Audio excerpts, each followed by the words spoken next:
is a certified hood classic.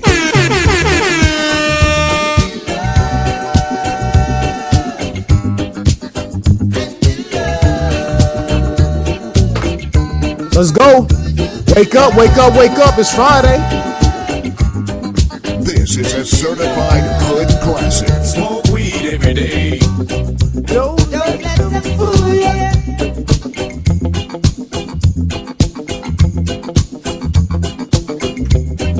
Or even try to school you. Oh no. We've got to mind our own. So go to hell if what you think it is to try it. Love would never leave us alone. We waking up to good vibes today, y'all. Waking up to good vibes. Shout out to Bob the Goat.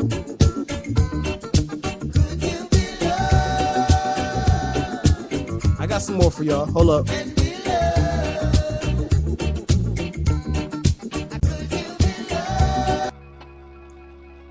Ooh, I turned that down at the wrong moment. What up, Mac? What's happening, Ty? Now greetings to the world. Yeah. Gangsta no live in a tenement yard. No. Rude boy no live in a tenement yard. Watch it. Too much so. Them chatty. Fuck all this pretty Sean Carter shit, nigga. Ho! Sean was on that gospel shit. I was on the total fucking opposite. Shit. Stuff $1 million in the sock Talk drawer. to him, Jay. That's a war chest in case you need your chest. Talk to these knocked off. niggas. Y'all be talking crazy under the IG pictures. So when you get the hell, you tell them Blanco sent you. I can't take no threats, I got a set of twins. Those were just some words you'll never hear again. This is a For the certified final time, hood you don't classic. believe these fools. I never seen a worker rock so many jewels. Never. I never seen a runner with so many cars. Y'all couldn't stop me, you're not as tough as you say you are.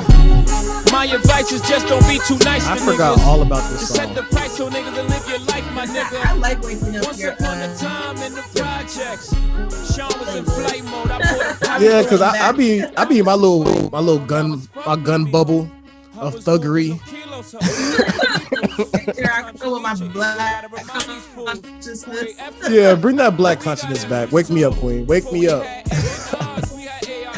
Wake me up. Let's get to the nitty gritty. Wake this shit up. I got one more for you. You about to get nasty. Bring it back because Thaiger wanted to get down. Yeah.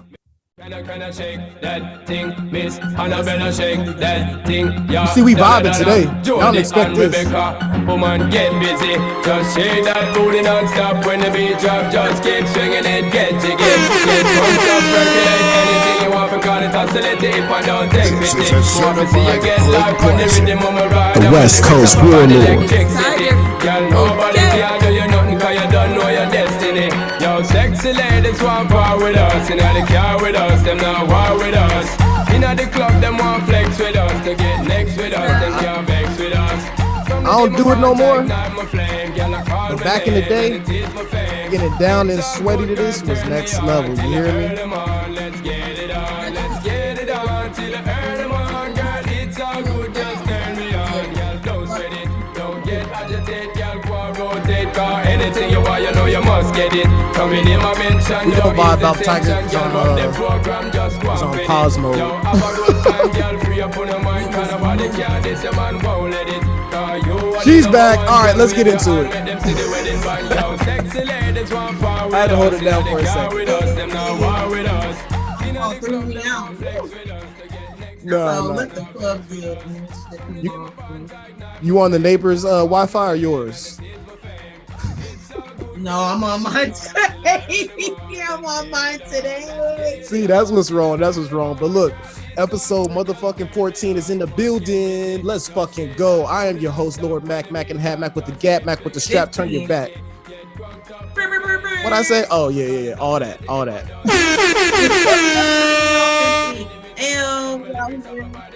But look, I'm the shinobi in the vest, and like always, humbly and yours truly, the West Coast warlord. Let's go. What's happening, Tiger? What up? It's your girl, Tiger Pearl, in this bitch. You know what it is. You know what it do. Otherwise known as Danny Yeller, Danny Badu, your Grand Imperial Dai Sensei.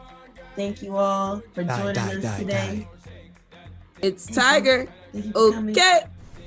Bow to your sensei. Bow to your sensei. Bow to your sensei.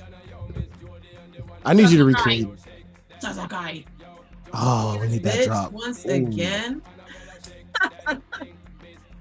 You know, I'm waiting for Mac to give me my my drop of my girl singing some Roddy Rich, you know. Oh yeah. I recorded it. I just gotta fucking I got it. I got you. I'm waiting on it. That one, fire. But like always, thanks for joining us on Neighborhood Ninjas podcast. We back once again. Talk some ninja shit. So Mac, what's up with you? What you been doing? Oh man, just trying to make it through the day, fasting, trying to keep my soul pure. That's right. You feel me? It's Holy Week for us as well. Growing, maturing in my head, but not outside, just in my head. I don't act on it yet. All right, you know, everything starts with a But thought. Every action starts with a It thought. takes 40 days to make a habit. So in another 40 days, I'll stop cursing. Even though Ramadan was 14 days ago, started 14 days ago. Y'all all right. Slow process. It's a slow Listeners, process. you let us know how Mac does in a couple more pods. I might not make it, but yeah, we just been vibing. I've been grinding, trying to get back into this schooling, man, trying to make some money moves, all that good stuff. Dope. All that good stuff. Yeah, we need the money move so we can further this brand. I'm excited for that. More things soon come. If you haven't, make sure you check out our Stoop stories going down with our brother O. We got some great content over there, so make sure you check out those episodes as well. Definitely. And you can tell the difference between the Neighborhood Ninjas and Stoop stories because it says Stoop stories. And no anime shit, just niggatry. Or not niggatry, I'm sorry. Get some anime shit in there. We'll mix it up. We cross over. We can't stop being nerds. We be crossing over. You know, be your greatest you wherever you want to be. That's fine. Like Kyrie Irving in the pot. You feel me? We just be dibbling and dabbling back and forth. You can't even tell which way the ball going. I don't know. I'm not going to condone everything about Kyrie Irving. We're not going to do that. Yeah. Moving on. Moving right along. We got some ninja news. Let's get into that. Big ninja news. Shit. Let's start it off. I wanted to bring to the awareness because my boy James, he fucking posted in the group that Lionsgate has the rights to Street Fighter now. Oh, shit. And so they will be bringing out have a movie in the works. So we'll see when that happens. Hopefully they don't rush it because Street Fighter got to be perfect. And I'm really excited about this because what if we potentially have Street Fighter movies coming out in the same summer as Mortal Kombat movies? Ooh, That's love. That's love, man. Okay, you going this or that? This that could be a this or that. Foreshadowing much. But also, just with that, it made me think. Like a lot of people have started to get the superhero fatigue. You know what I mean? Yeah, we're a little tired of Marvel and DC. I think. People have been saying this, but I think it's a fact now. It's gonna be the video game wave. Okay, we got Sonic. We got Mario out right now. Cyberpunk, all that. That one, Uncharted. Yeah, Uncharted was very big for a second, I guess. But yeah, I think video game adaptations. They got Last of Us. That was hate. That was. Hold on, should I play the drop? Never mind. No, don't you dare. Did you say they had a Mass Effect movie? Wasn't that? No, I said The Last of Us. Mass Effect would be crazy. But they also have the Halo series out. So true. So yeah, games is here. Is here. Yep. Let me turn this down. This is too loud in my headphones. Not that Mandolin going crazy again. That nigga be turning up every time. We're gonna have to get you some more lo-fi shit. Right? Hold on, I might switch to lo-fi in a second. That nigga about to get, the demon army approaches. You about to start getting down, watch. Oh man. But actually the ninja news that I have for today was RP to the great Lance Reddick. But actually, My bad. yes, rest in power to the king. But he actually passed. It came out that he passed from ischemic heart disease, ischemic heart disease, and artery disease. So basically, the situation was he had narrowed arteries, which were constricting, blood flow to the heart muscle. Oh, that's why his eyes were so yellow. Yeah, that's why he had the Michael Jordan shit going on. Rest in peace to a GOAT, man. Yeah. Gone but not forgotten. Gone but here to stay. That's right. Forever, our commander is a baller. Hey, man, I saw some girl I follow on Facebook. She posted a picture of her warlock from Destiny. That nigga had like a pimp K on it, a pimp coat on it and shit. I was like, hold up. Warlocks get decked out with the coat. They get the cloak going on. They wasn't that saucy when I was playing. What? When were you playing Destiny? Destiny 1 I was heavy in. Okay. I never bought Destiny 2 because I was like, they keep making me buy the game and I'm broke. It's pay to play. It's definitely pay to play. Yeah, that's a fact. But yeah, no, I've been rocking with Destiny probably since the second year. The first year it came out, my husband was playing it, but I didn't actually. And then he like put it down after he was like done with it. He was bored with it, right? And then I saw him playing it. I'm fucking sitting there smoking, watching him play this shit. I was like, this is actually pretty cool. I'm gonna try this. I was like, is it cool if I play with your character? He's like, sure, go ahead. He was like, oh, he loves you. He's like, I don't care about it anymore. He had stopped playing for like months. So I watched him play like Titanfall or whatever and stuff like that. So I was like, let me just jump into this, right? And see what's about. So I started shooting around and I was having fun with it. Next thing you know, he got me my own Xbox, my own setup right next to him, my own little... All a part of the master plan. Well, he didn't know I could game, so that I was interested because like I said, I didn't game for the first year we dated. So I just kind of like, let me just... So when did you say your Twitch channel was popping off? Out my pocket. Yeah, pull that out your pocket. Nah. I don't know. I feel like Twitch might be not the direction to go in anymore. I feel like people are starting to move away from Twitch recently. So. Oh, you want to be like Big Ice? Yeah, I want to be like Big Ice. Might have to. Shit, they on there. They on their stream. The I'm trying to go where the money at. Where the money reside. Where the money reside. Okay. Big money talk. Big money. Yeah. So video games is here to stay. Did you have any other ninja news? I heard a rumor through the streets. My boy Turtle put me onto this one. I always get it from somebody. But so supposedly. I say supposedly because I don't know how much I believe it, but supposedly there will be Kubo will be writing and animating the Hell's Arc or Hell's Verse?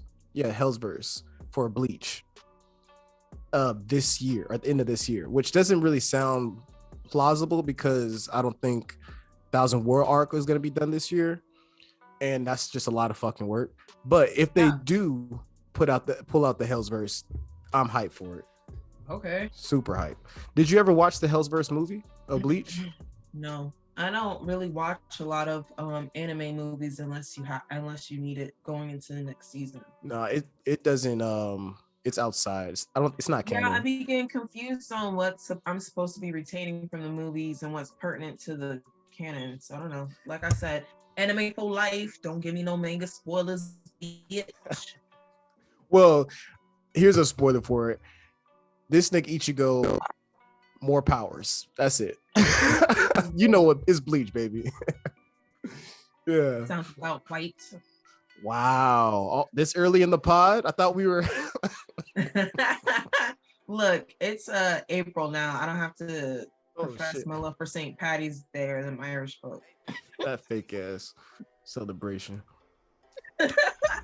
I damn sure showed it to my job fucking wearing my Zorro outfit. I was like, that nigga's green. You did not.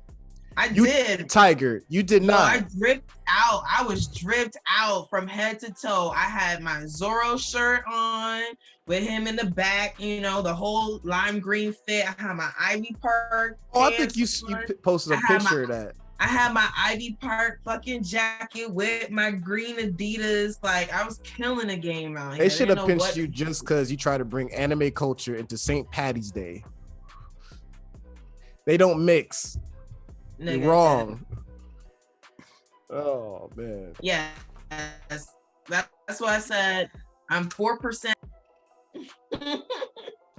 You say you're 4% what? It's that 4% Irish, but I'm 100% straw hat. I was kind of confused, honestly. I just got it. That was on St. Patrick's Day because I was like, Yeah. is she really 4% Irish? I was really fucking confused. I never asked you about it, but I was like, what? She didn't tell me she was white. No, it was St. Patrick's Day. I'm not white, nigga. I'm black. I'm bleak. With E. I'm bleak. With E-C. E-C. Hold on, bro. Hold on. Okay. Hold on, bro. Hey, man. You want to... All right, nigga. You want to switch to neighbor's Wi-Fi? Yeah. All right. What's the timestamp? 13 minutes? I'm on the neighbor's Wi-Fi right now. I'm on it right now. I swear I'm on it. I don't know what to tell you, dog. I'm on it.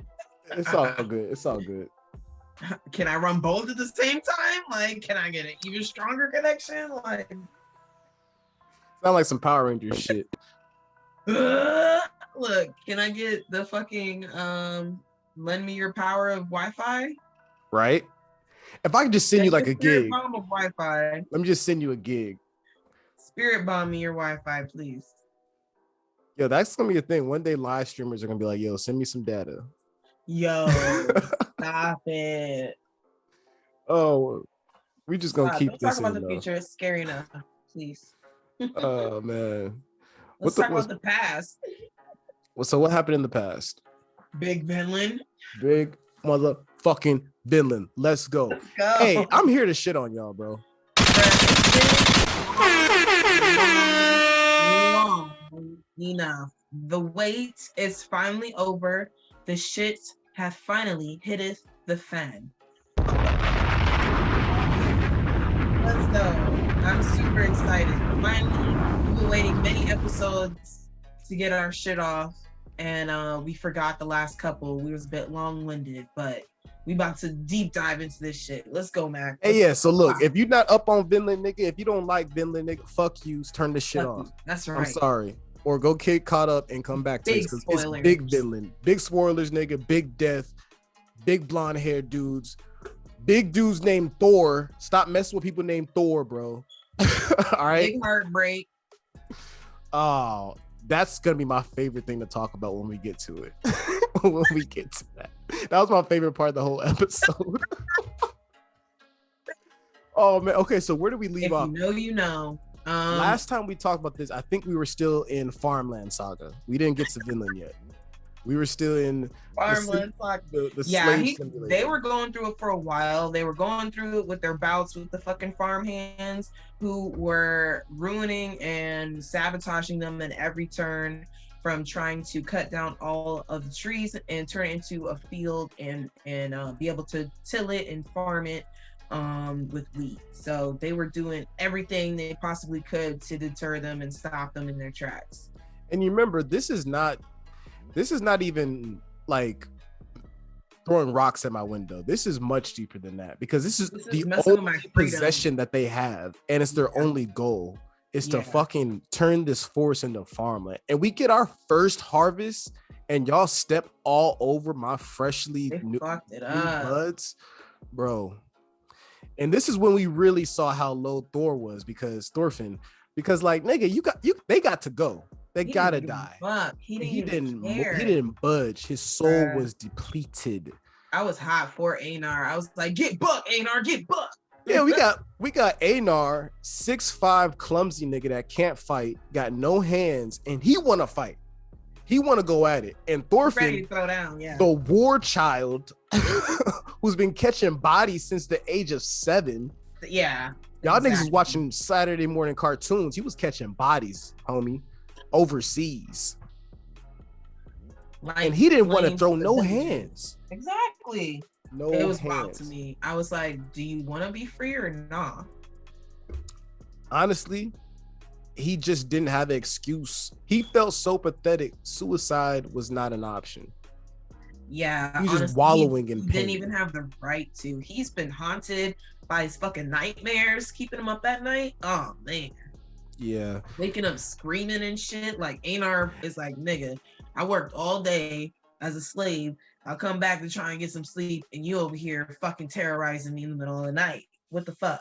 Mm-hmm. And you know what? I didn't think we'd get to see it animated because we saw many nights with him having the nightmares. I didn't think that we were going to get a deep dive into this grotesque, gruesome shit, which flung the series back into what we knew it for in the first season. Yeah. The blood and gore. Whatever. Man, that dream was beautiful.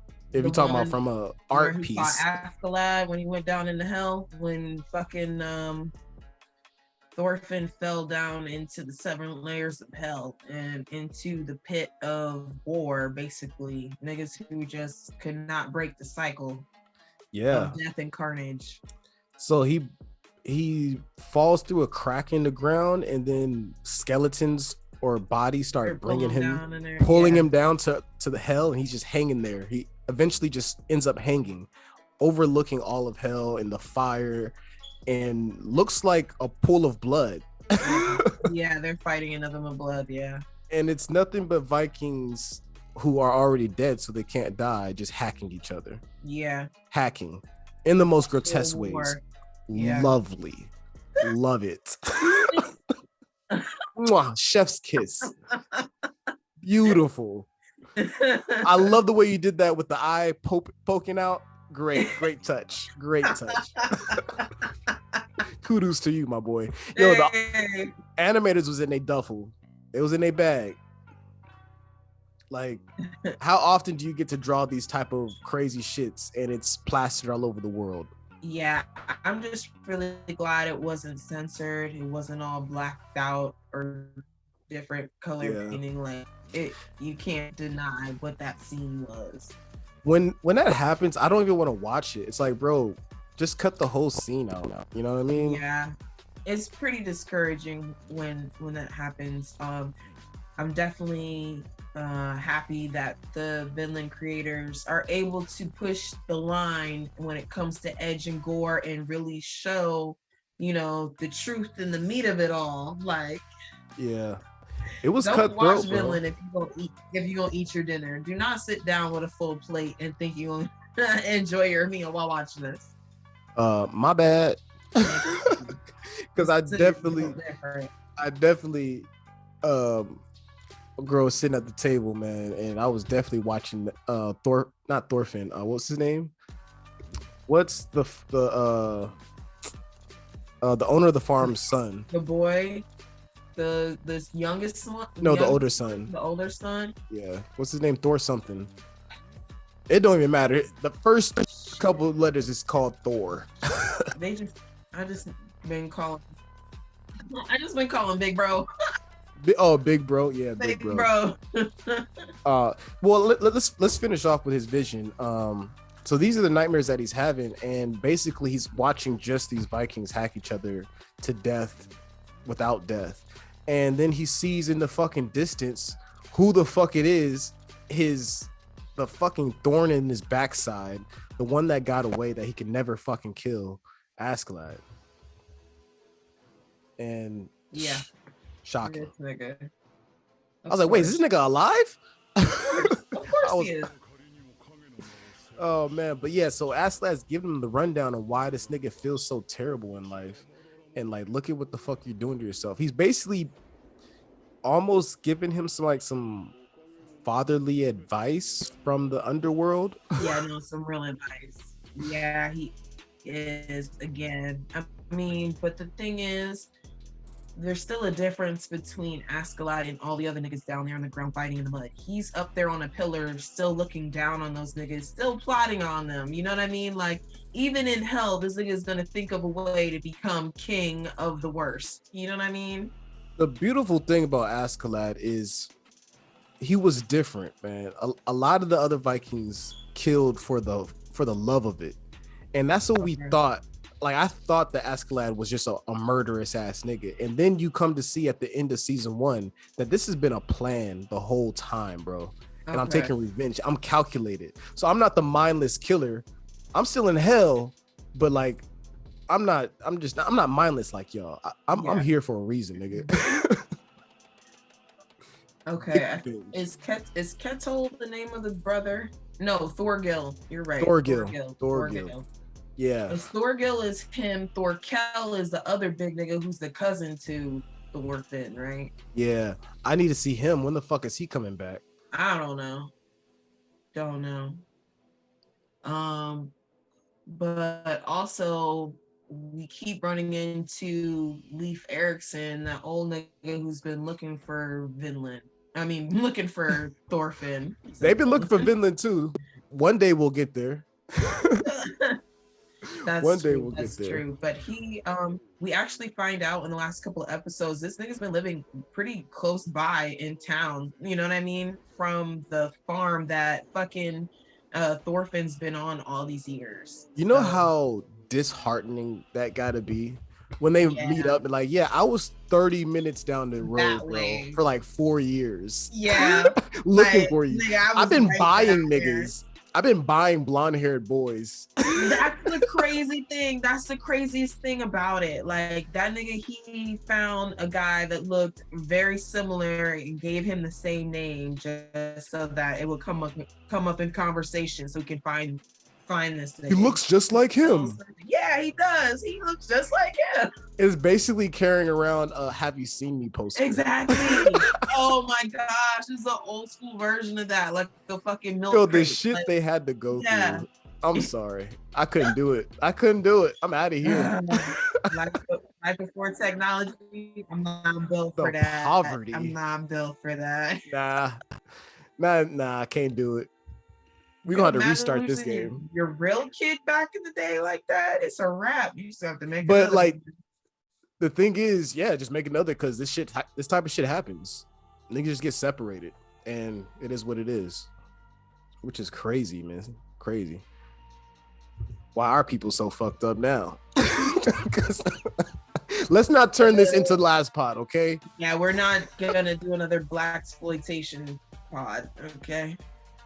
Anyway, back to Big Vinland. Big villain. Yeah, but we see Thorfinn and Einar finally have finished tilling their land and making it inhabitable for food and shit to grow. So they did it. They actually cleared the fucking field. They did it. It's so amazing, honestly. They cleared the entire forest, 2 men with 2 axes, 1 old ass horse, and a plow. Cleared the entire forest. And they were doing the other niggas' chores the whole time too. There was no tractor. Oh yeah. Master. Yeah, and they were helping the old master with his chores on top of that. Nigga, they deserve a fucking plaque. Okay.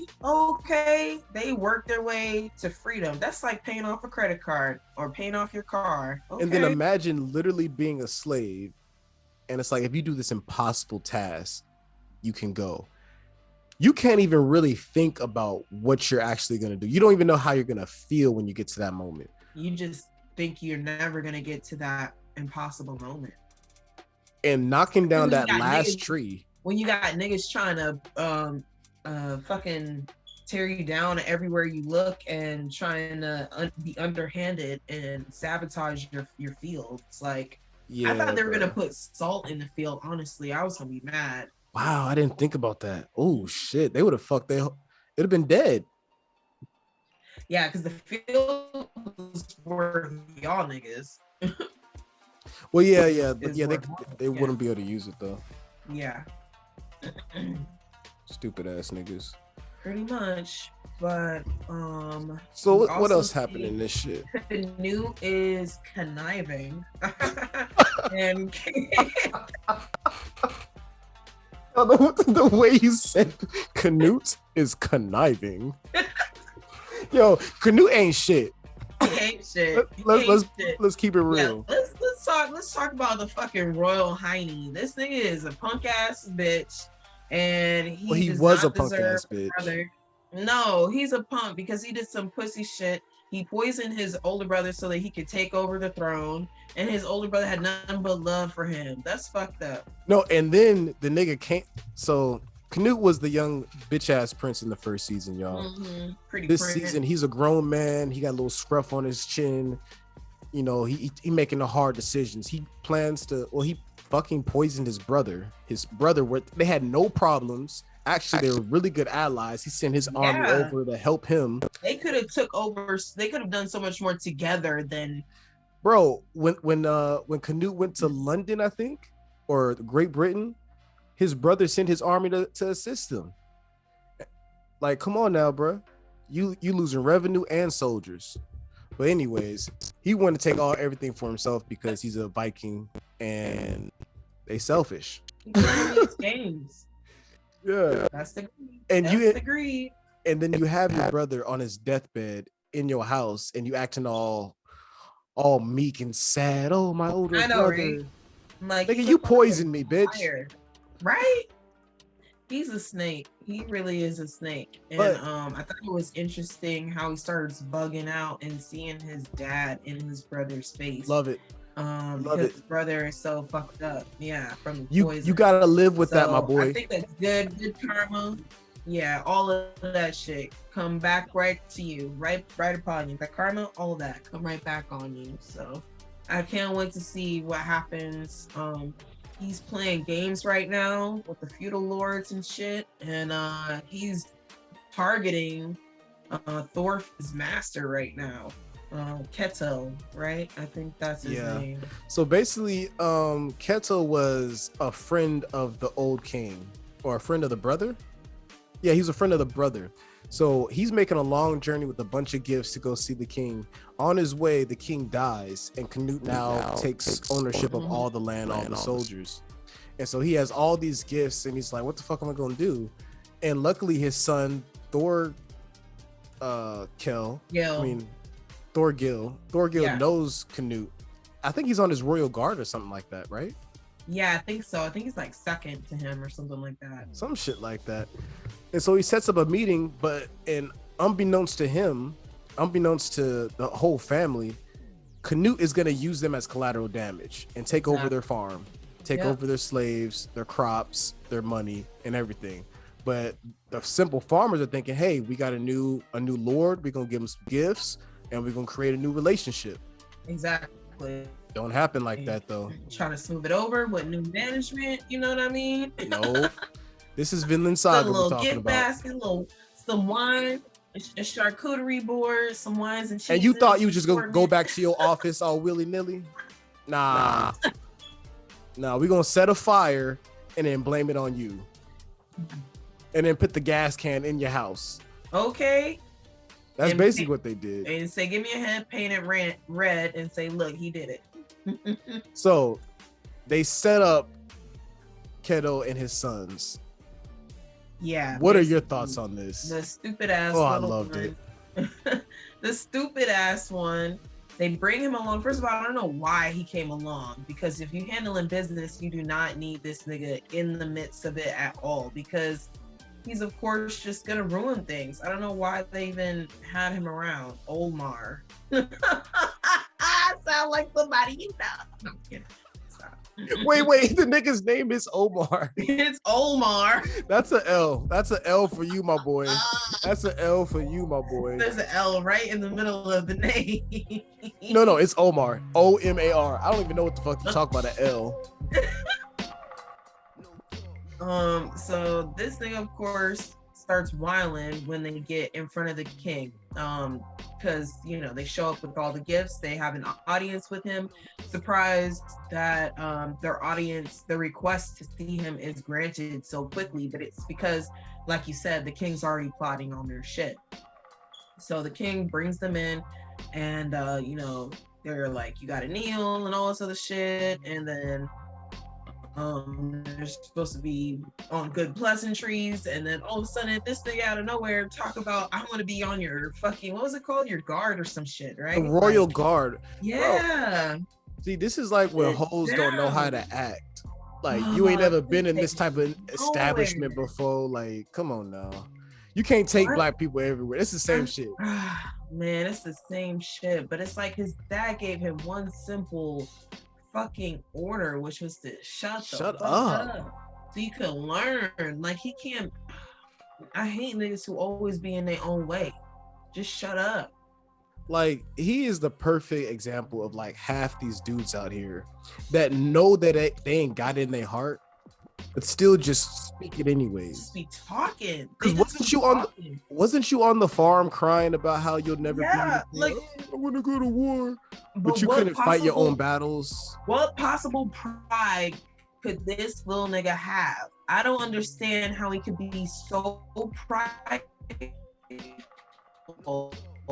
and think that he has the gall, the gumption, the caucasity to talk to motherfucking king. Fuck that shit. Like, who do you think you are? Thaiger. Who do you think you are? No, real shit, bro. Sit the fuck down and just learn. You don't even know how to salute, bro.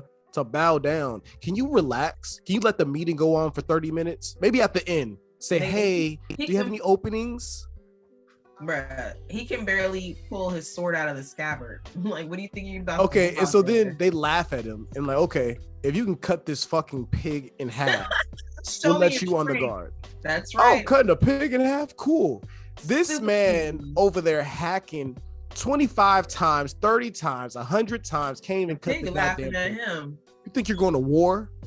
You think you're going to protect the king? And you can't even cut a pig? And the pig is the closest thing to human flesh. So you know what? If anybody was on your side and like, yo, let's not fuck over the farmers, they're not anymore. Like, oh, get these goofy ass niggas the fuck out of here. As fuck. Yeah. This is easy. This light work.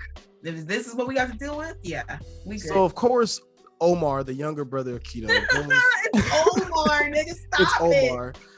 Shout out to Omar. Hold on 1 second. What's up, bitch? Shout out to Omar.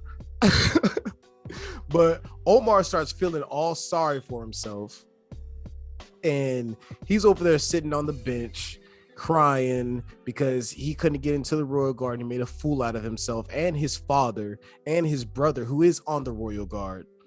And so as soon as that happens, we get a gang of folks that are on the royal guard for King Canute. And they start laughing, making jokes, talking shit, which sometimes you shouldn't talk shit to somebody that's in the real But these niggas, they wanted to rub it in. They wanted to rub the salt in. They was like, say what? You want us to tell them what? All right. They immediately started fucking laughing. They was like giggling. They was giggling. Yo, you they too couldn't grown to be wait giggling. to rub this shit in his face. They could not wait. Oh my god, them niggas ain't shit. I fuck with them though. Yo, this nigga can't cut a pig. Oh yeah, I've been laughing. If I'm a war-hardened criminal and some little boy says, yo, let me join the gang, and like he can't load up the pistol, we gonna laugh at you, bro. You gotta get these jokes. And so man, they just started loading up on the dozens for him, and they writing down they roast book. Which they had a good plan. They just didn't understand who was on his team. They just, that was missed. Miscalculation there on their part for sure.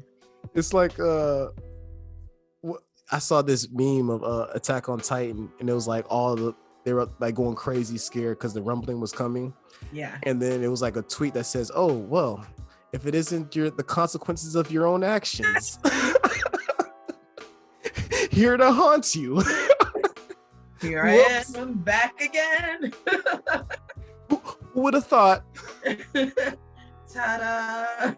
Yeah, so they fuck with Omar, and Omar is crying down, breaking down, and his big brother Thorkin. Yeah, so Omar is breaking down because he a bitch.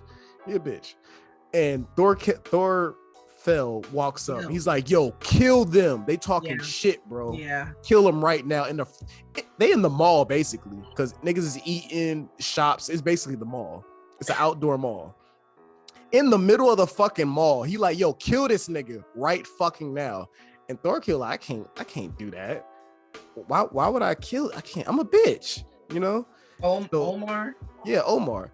And so Omar finally musters up the strength to run at this man blind with the sword, not even really seeing what he's cutting. Yeah.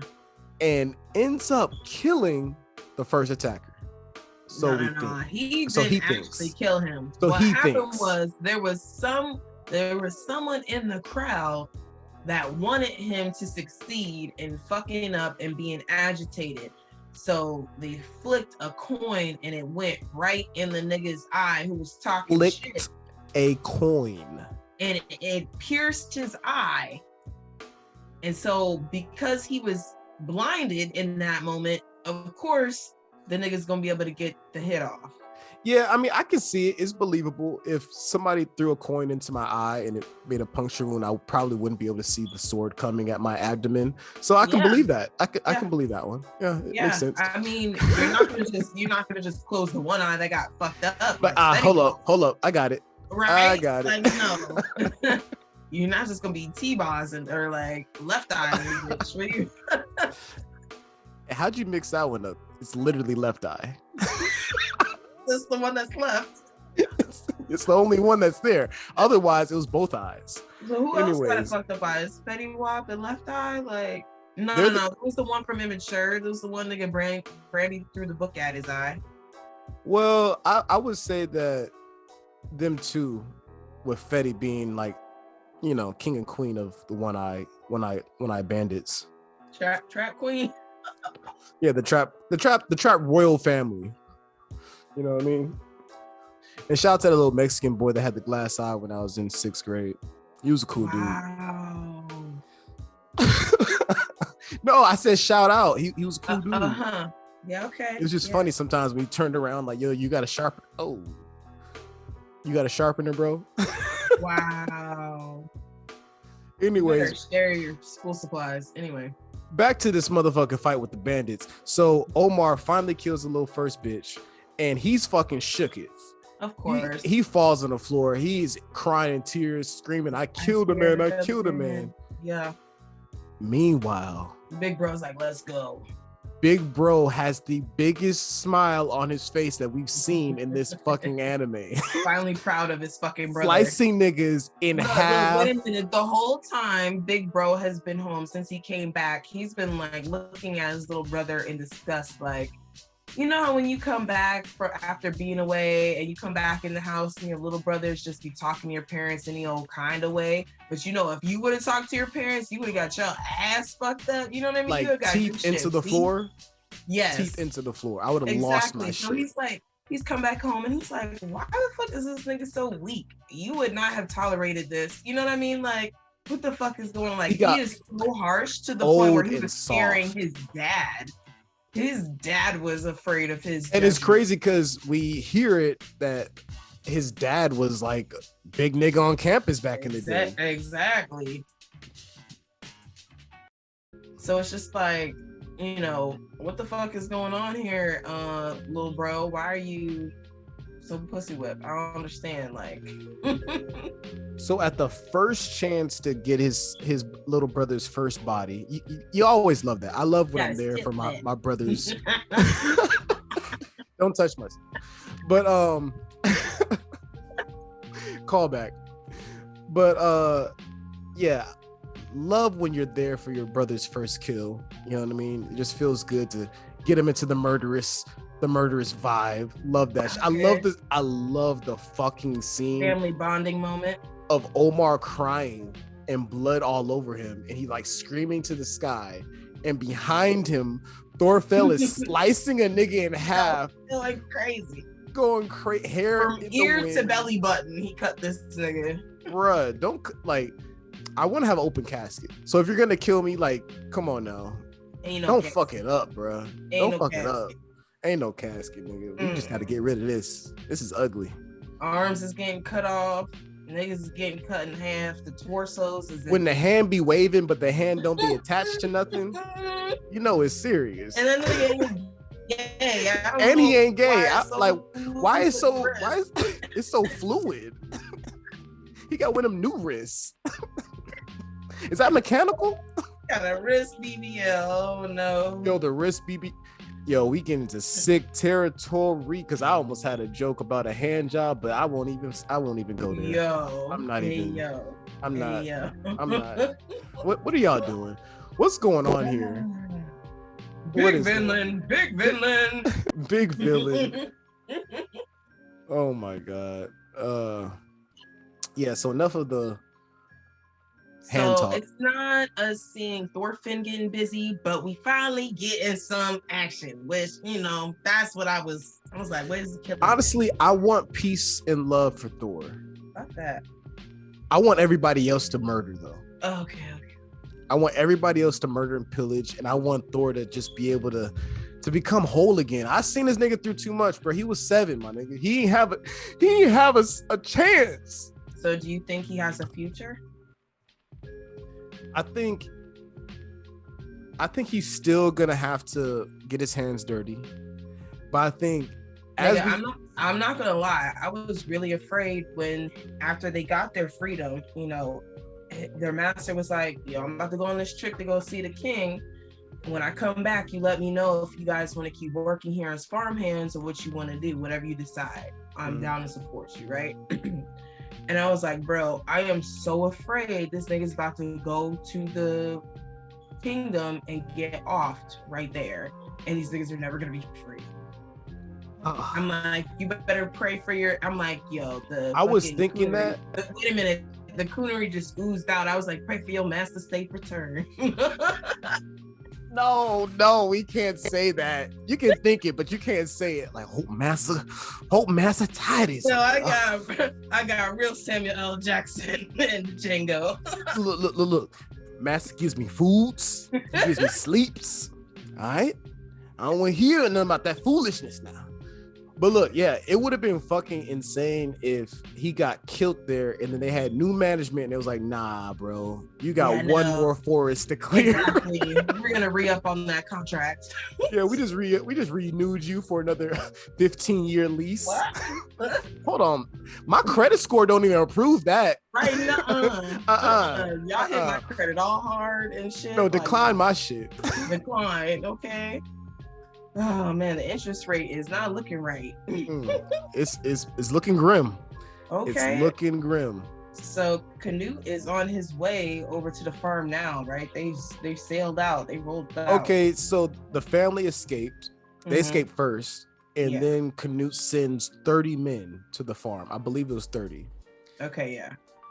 Look, it ain't gonna be nice for them 30. I can tell you right now. I don't know what's gonna happen, but Thorkill gonna catch about 15. Thorkill going to Thorfinn is gonna catch maybe 2. I think Thorfinn's gonna have a couple bodies, but it's only gonna be like, what the fuck? I didn't sign up for this. Or but it's gonna matter. It's gonna hit in your soul. He's gonna break down. You're gonna feel and shit. So they're not gonna make him kill too much, but he's gonna get some bodies. Yeah, he need a couple, like another 5. You know what I mean? Okay, 5 bodies. You think Einar's gonna catch a body? His body's gonna be crazy. Are we about to skip? Let's skip to the new episode. We can go back later. Look, bro. Like, this nigga is so excited. He's so excited. Yo, when you take care of a woman and her nigga get out of jail. This is what the fuck happened, bro.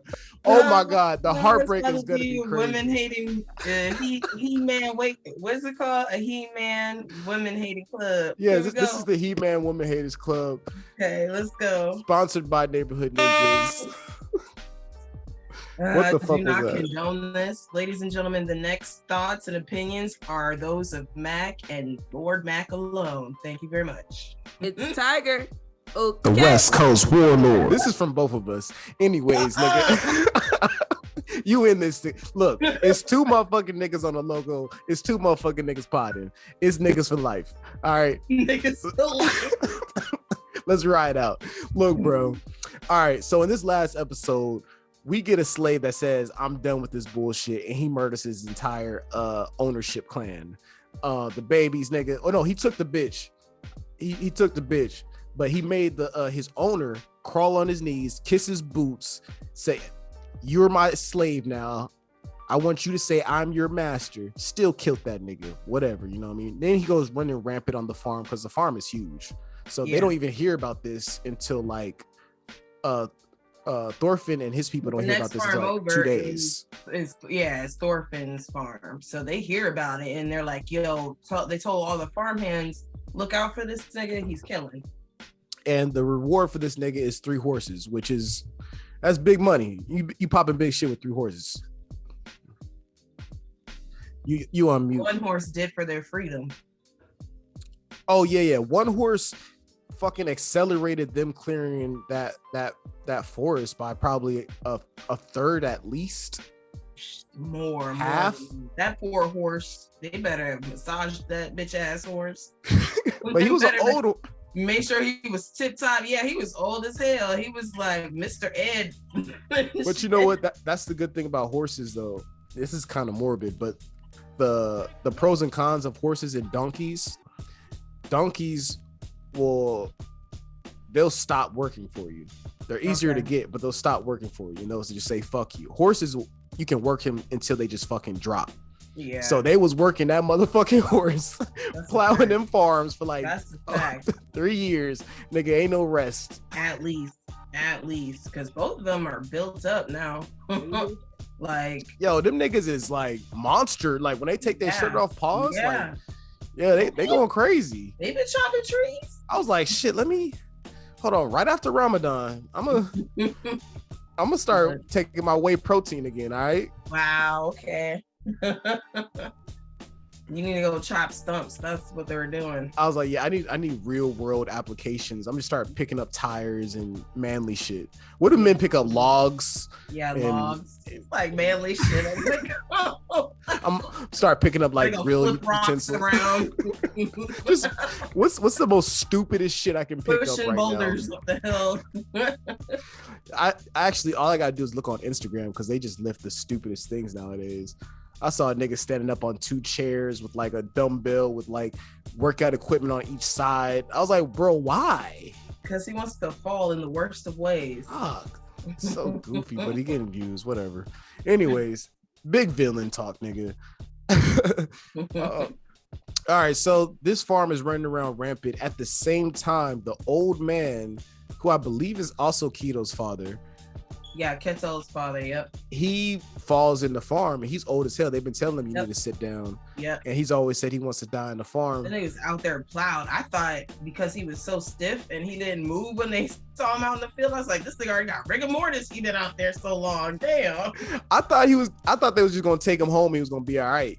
But he really out for the count. And it's really, when you get to that age, most of us have been through this, when an old person starts sitting in the bed and they not moving and somebody got to move them for them, you know what's going on. Yeah. You know? So I guess Thorfinn and they didn't really realize that they was at this late stages of his life. So we're going through the early stages of losing the old man farmer. What did they call him? I forget. I don't know his name. He's just the old master. Yeah, he's the old master. That's what they call him. So they're treating him real nice. They send over the girl. Let's get her name. Fuck. What's the girl's name? Einar's Bill.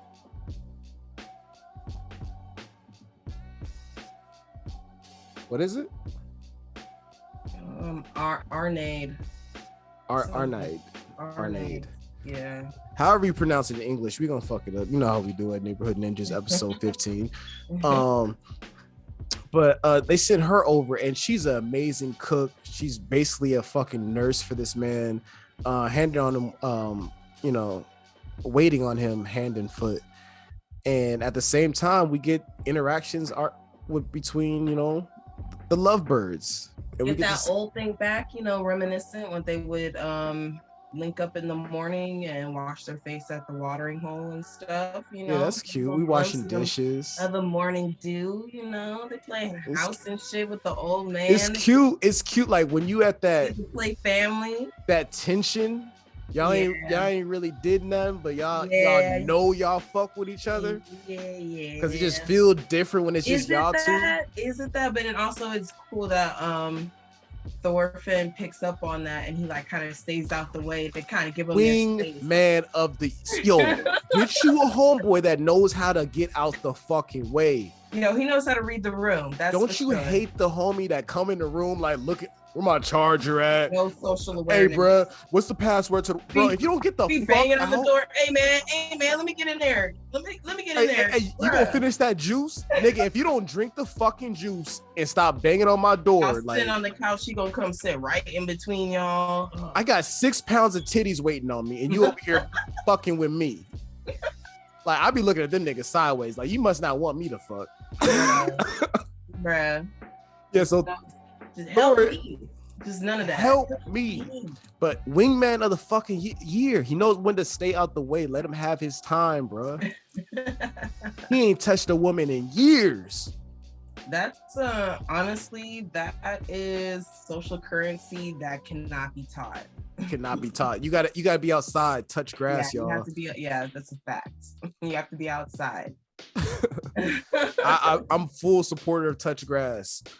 You don't know anything until you experience it. That's with work, that's with relationships, building charisma, how to be able to maneuver yourself through conversations when you're on the upside and the downside. Like, nigga, touch grass. Let's go. That's my motto. Touch grass. So, you know, they're like I said, playing family, whatnot. They finally get some hot meals, some nice meals to eat. And I was a little jealous to keep it 100. Like they had sausages and cornbread. I was like, right? Lord, she might make a good one. She might, or she is, or she did. She did. Yeah. She did. Fuck. That's the thing, you know, when you're a slave woman, especially when you're a beautiful one in her position where she's got the favor of the master and stuff like that. She's got his ear and hearing the pillow talk and all of his vulnerabilities and things like that. She's in a very powerful position, but also a caged bird, you know, the worst of them all. She cannot have any prospect of earning back her freedom just because she's favored so much by the master. So it's a double-sided sword. Shit. I don't even know if it's double-sided. Like, all your gifts are just against you, because if you was some regular ugly bitch, fat, out of shape, pimples and you be whatever, out in the field and be free to do, anybody's hair. They probably let you go. You know what I mean? Actually, you probably could have got bought off, because when they made that farm, they said they made extra. True. You probably could have bought her and left if she was just a nobody. Yeah. But she was the blonde haired, perfect, can cook, you know what I mean, polite, all that fits the bill, and now you stuck with the master and she can't leave. So Arnott is really torn because they have freedom now. And so she's happy for them that they're going to be able to leave the farm, but at the same time she's going to be sad that she don't have her friends around, because I feel like everyone else kind of what I call her too. Einar. So Einar, dude, but Arnade is the girl. Yeah. So Einar, he's confused. Like, bro, I can literally be free and start a whole new life, or do I want to stay here? But I mean, it's not like he has anywhere else to go back to. So it's like, maybe I'll just stay here and make a name for myself or whatever. Cut out a little piece of land and just wait for her to be free. That sounds like a whole lot of struggle, but that was what he was willing to fucking do. No, that's crazy. He was willing to give up his motherfucking freedom. He was going to be a slave forever for this woman. What you just said, that there is a baddie in your midst, a 1 in a million chance. And there ain't no baddies. Out of all these potatoes, okay, in the she field. Showers every day, probably. Okay, you see her wash herself. Oh my God. Access to water. Bruh, out of Ooh. all those baddies that you could have got locked up with, you got locked up with this one. With the one. And They gonna I talk bet- shit about you if you leave And this we alone. just finished saying these niggas are down the road from each other for 4.5, 5 years and still don't even know that they're that close. Yeah, you don't know if you'll Not ever. comparison. So yeah, you'll never know if you'll ever find a chick like this ever again in your midst. So I don't blame him for putting all his chips in the basket. It's not like he's got anything else. And I mean, you live this he long. needs more hope. He needs more hope and something to look forward to, goals to move his life past this point. You know what the problem is? He ain't had no post-nut clarity. But I mean, when the fuck is he gonna jerk off when Thorfinn When he got is Thorfinn having nightmares? screaming. Yeah, he got screaming at night sweats and shit. The mood is not set. The mood is not set. This nigga I'm can't even, laying like- on hay. Yeah, he on hay trying to like scoot off to the corner and turn his back to the nigga. And like, Thorfinn screaming out niggas' names and clawing at his throat. Like, I'm agitated. Like, you might as well go sleep out in the field at that point. Damn. All right, it is bad for my boy. It is bad. I understand why he did this. Risk it all. Man, so basically they put a hit on the slave we talked about earlier, the one that broke free and killed his master, John Brown. So John Brown's hiding in the forest sleep, and they like, yo, it's 3 horses for the soldiers that bring in this motherfucking this demon, or what they call him. He was a beast. I think they call him a beast or something. I don't know. I don't remember. Something like that. Whatever. Big nigga. And so, like some dumbasses, there are 3 soldiers that end up walking up on this slave while he's asleep in the forest. Oh, these Oh idiots. my god, bro. The dumbest motherfuckers to come across this guy. So Why? basically, they see the guy. Well, what they think, I thought it might have been a dummy, but they see the guy in a cloak and the sword is sticking out. So the handle of the sword is shining, and that's how they spot him, right? And he's asleep against a tree. These 3 niggas start talking about, oh, there he is over there, mad loud and shit. I'm gonna get him first because I'm gonna get all the money. What do you mean you get him first? You spot him first, you getting the money. They just start fighting back and forth, some dumbass shit. Oh my goodness, loud as hell, just blowing up the spot. See, they thought they was just dealing with a regular slave. That's their problem. Yeah. They didn't realize what they was dealing with. Because when that man stood up next to them, I was like, oh, it's not the same over here. No, yeah. It's looking grim. Like he was like a good 3 feet taller than all of them. A good 100 pounds at least over him. Yeah, he definitely had weight on him. 50 of solid muscle. That's a fact. Solid muscle. He been through some things. So we can tell he's probably an ex-Viking, same as like Thorfinn or the like. And so he proceeds to kill one of them off screen.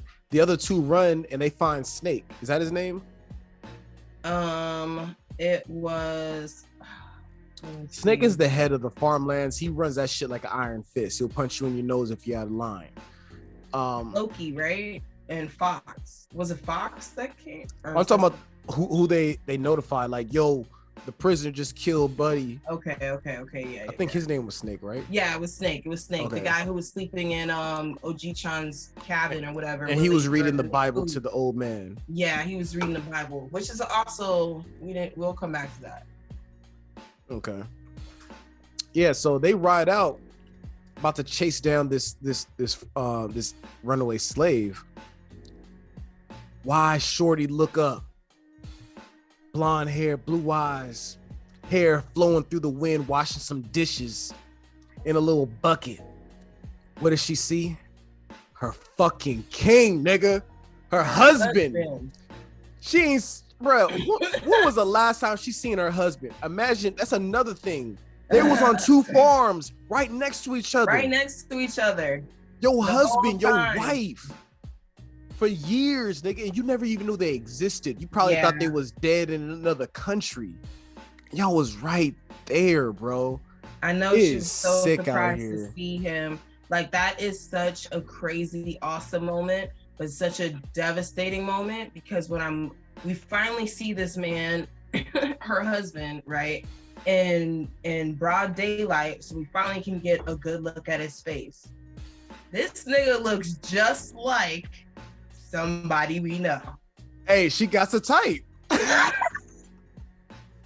She has a type. Were you mad? Look. I know. I was like, oh. You look a little bit like daddy. So much. You look more like sense. daddy.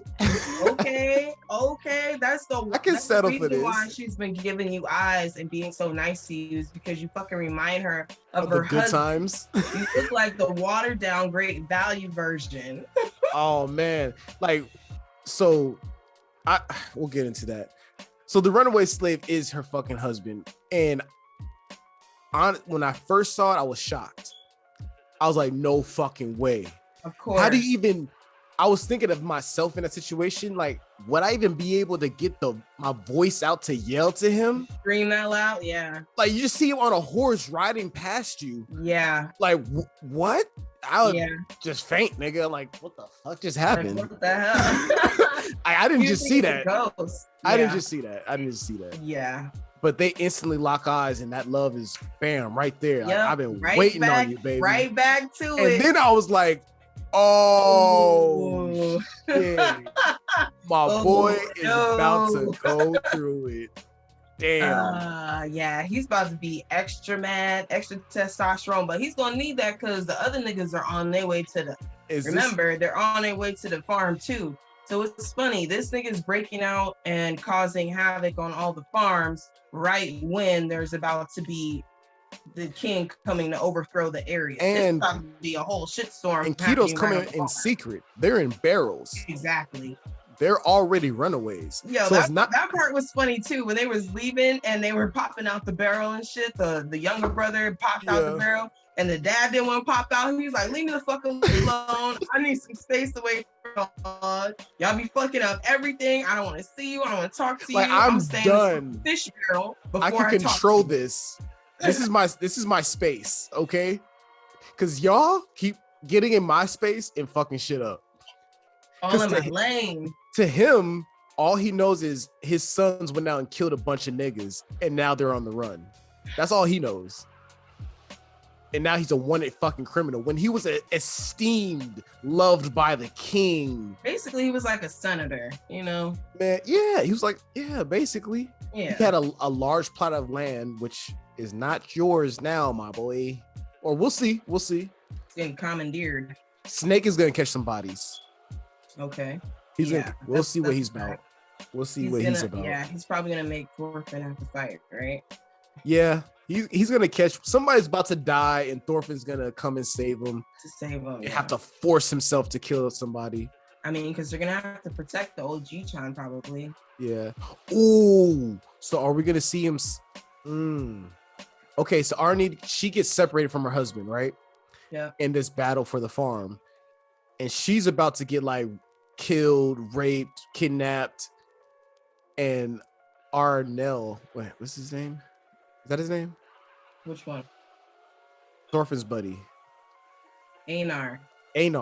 Look, his fucking names. And Einar sees it, and he starts having a flashback. Like, oh damn, I can't say fuck this bitch. I can't save another one. Oh man, but then he's gonna have to save her. He's gonna follow through, knowing that he's gonna follow through. He's gonna follow of course. through. We're not gonna do that. We are not. Wow, if we do that, this is a different show. Dark, but slightly darker. War makes niggas do weird things. Nah, that would be terrible. I wouldn't want to see that.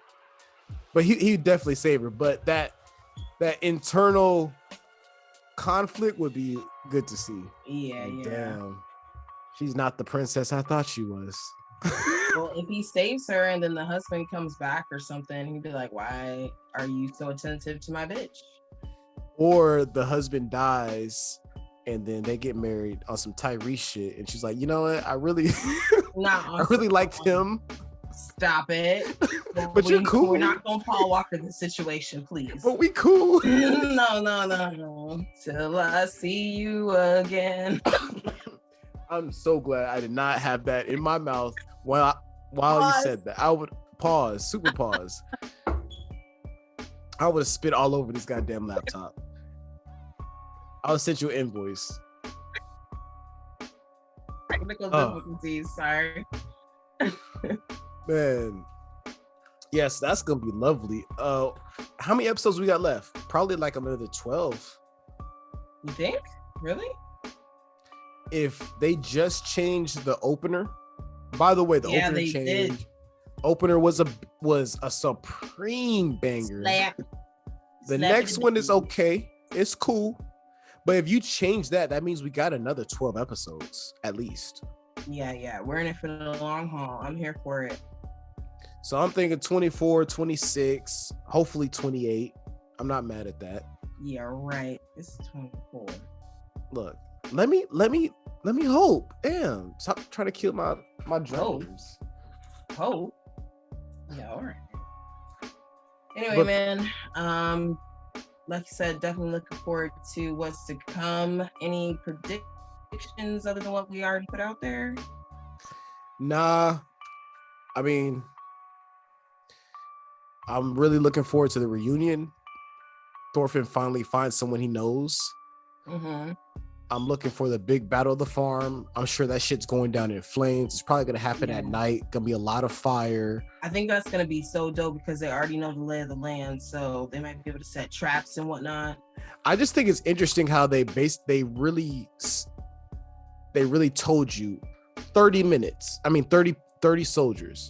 Yeah. So that sounds like a lot, but it really might not be when we dealing with the dudes we got over here. Because I know Snake a because Beast. those farm hands have prior experience on the battlefield. A lot of them do.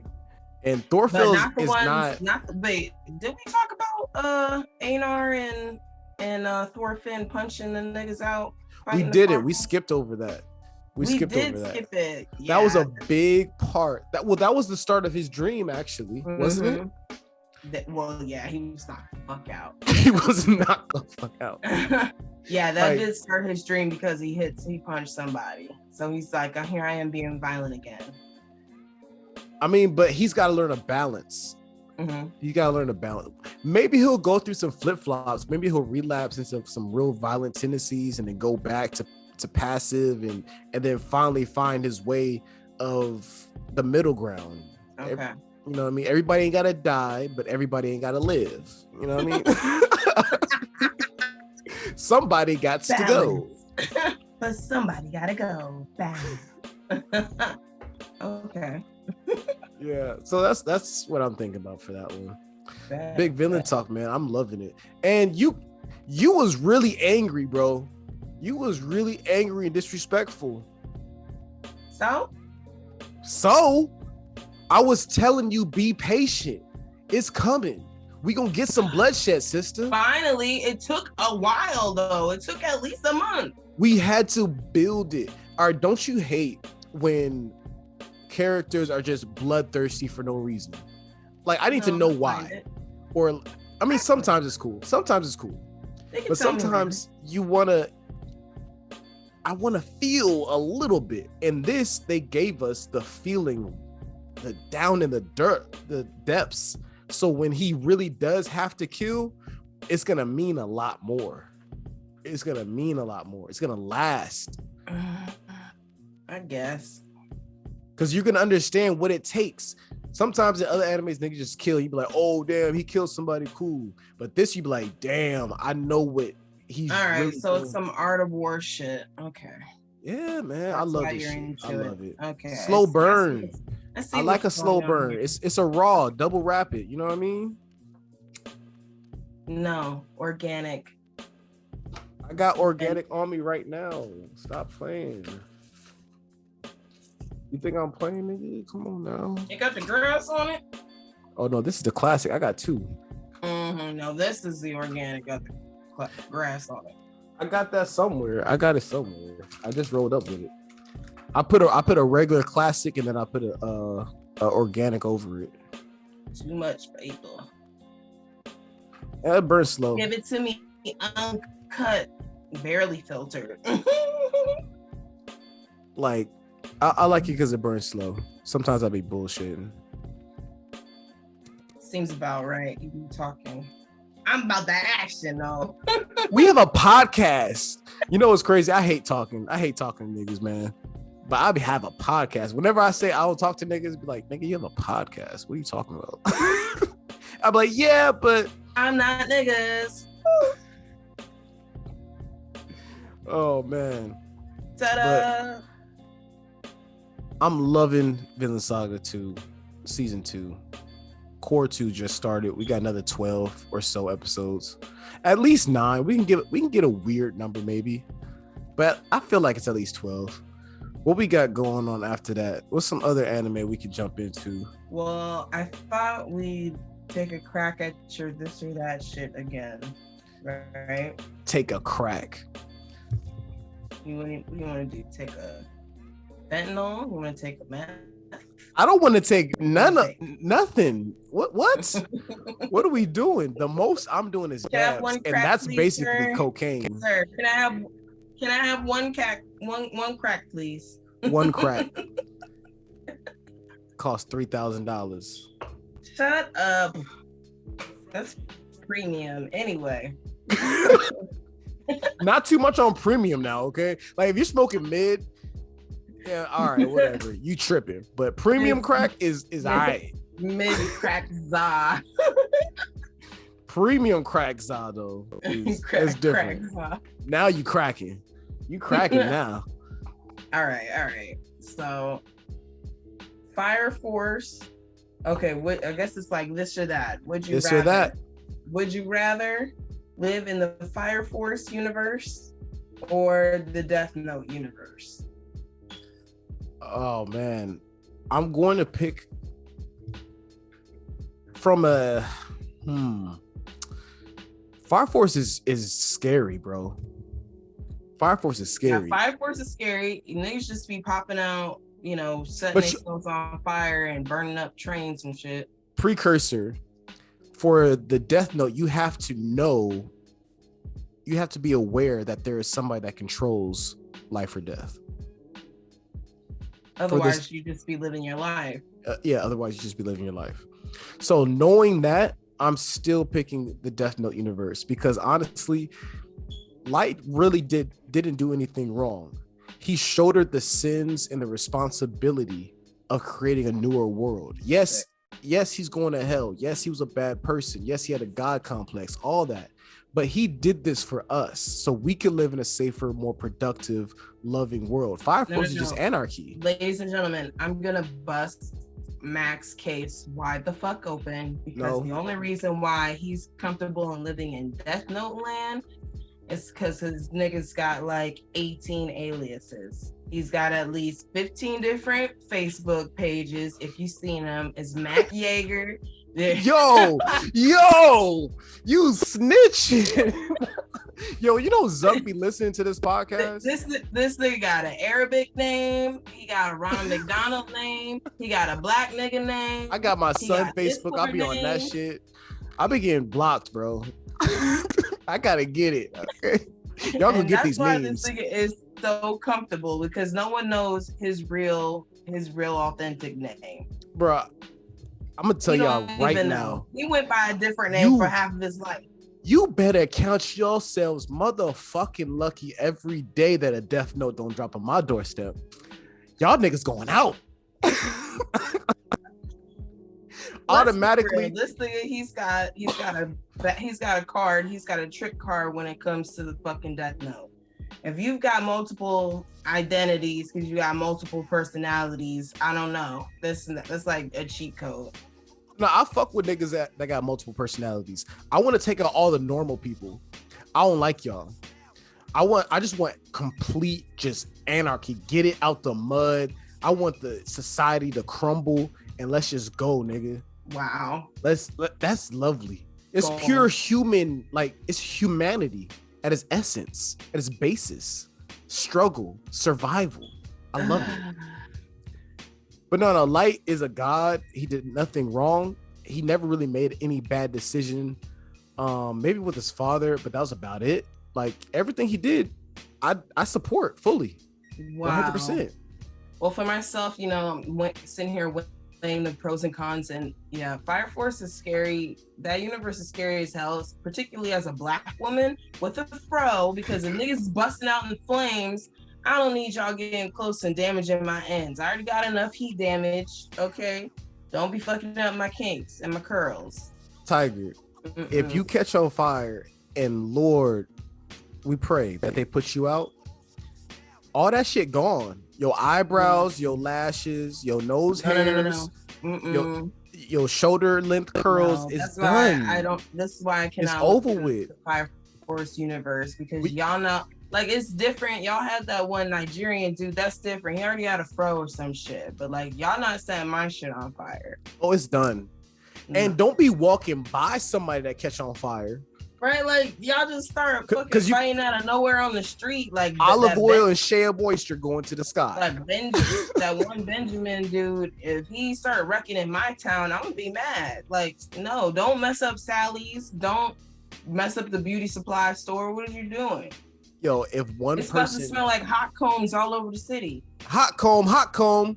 Could you imagine if Fire Force niggas broke out in the middle of Baltimore or in Atlanta? It'd be smelling like hot combs everywhere. Yo, honestly, Fire Force is not possible in Atlanta. It really isn't. Because if one woman's hair catches on fire, another one's going up right next to it. And there's a weave on the ground somewhere. That one's going up. Like, all the niggas is dying. The flame, it's going to be a domino. Like South Gwinnett Mall is gone. North DeKalb Mall is gone. Lenox Mall is gone. Like it's King done. Of Diamonds, it's a wrap. It's gonna be a wasteland. It's gonna be Hot Comb City, my nigga. I'm gone, bro. I got my shea moisture in, my Cantu, whatever it is. I forgot. I be stealing the girl products. See? Yeah. It's over for me too. One time market right here. So yeah, for that fact alone, I don't think I can be rocking in the Fire Force universe. So unfortunately, I'll have to take my chances over there on the Death Note side.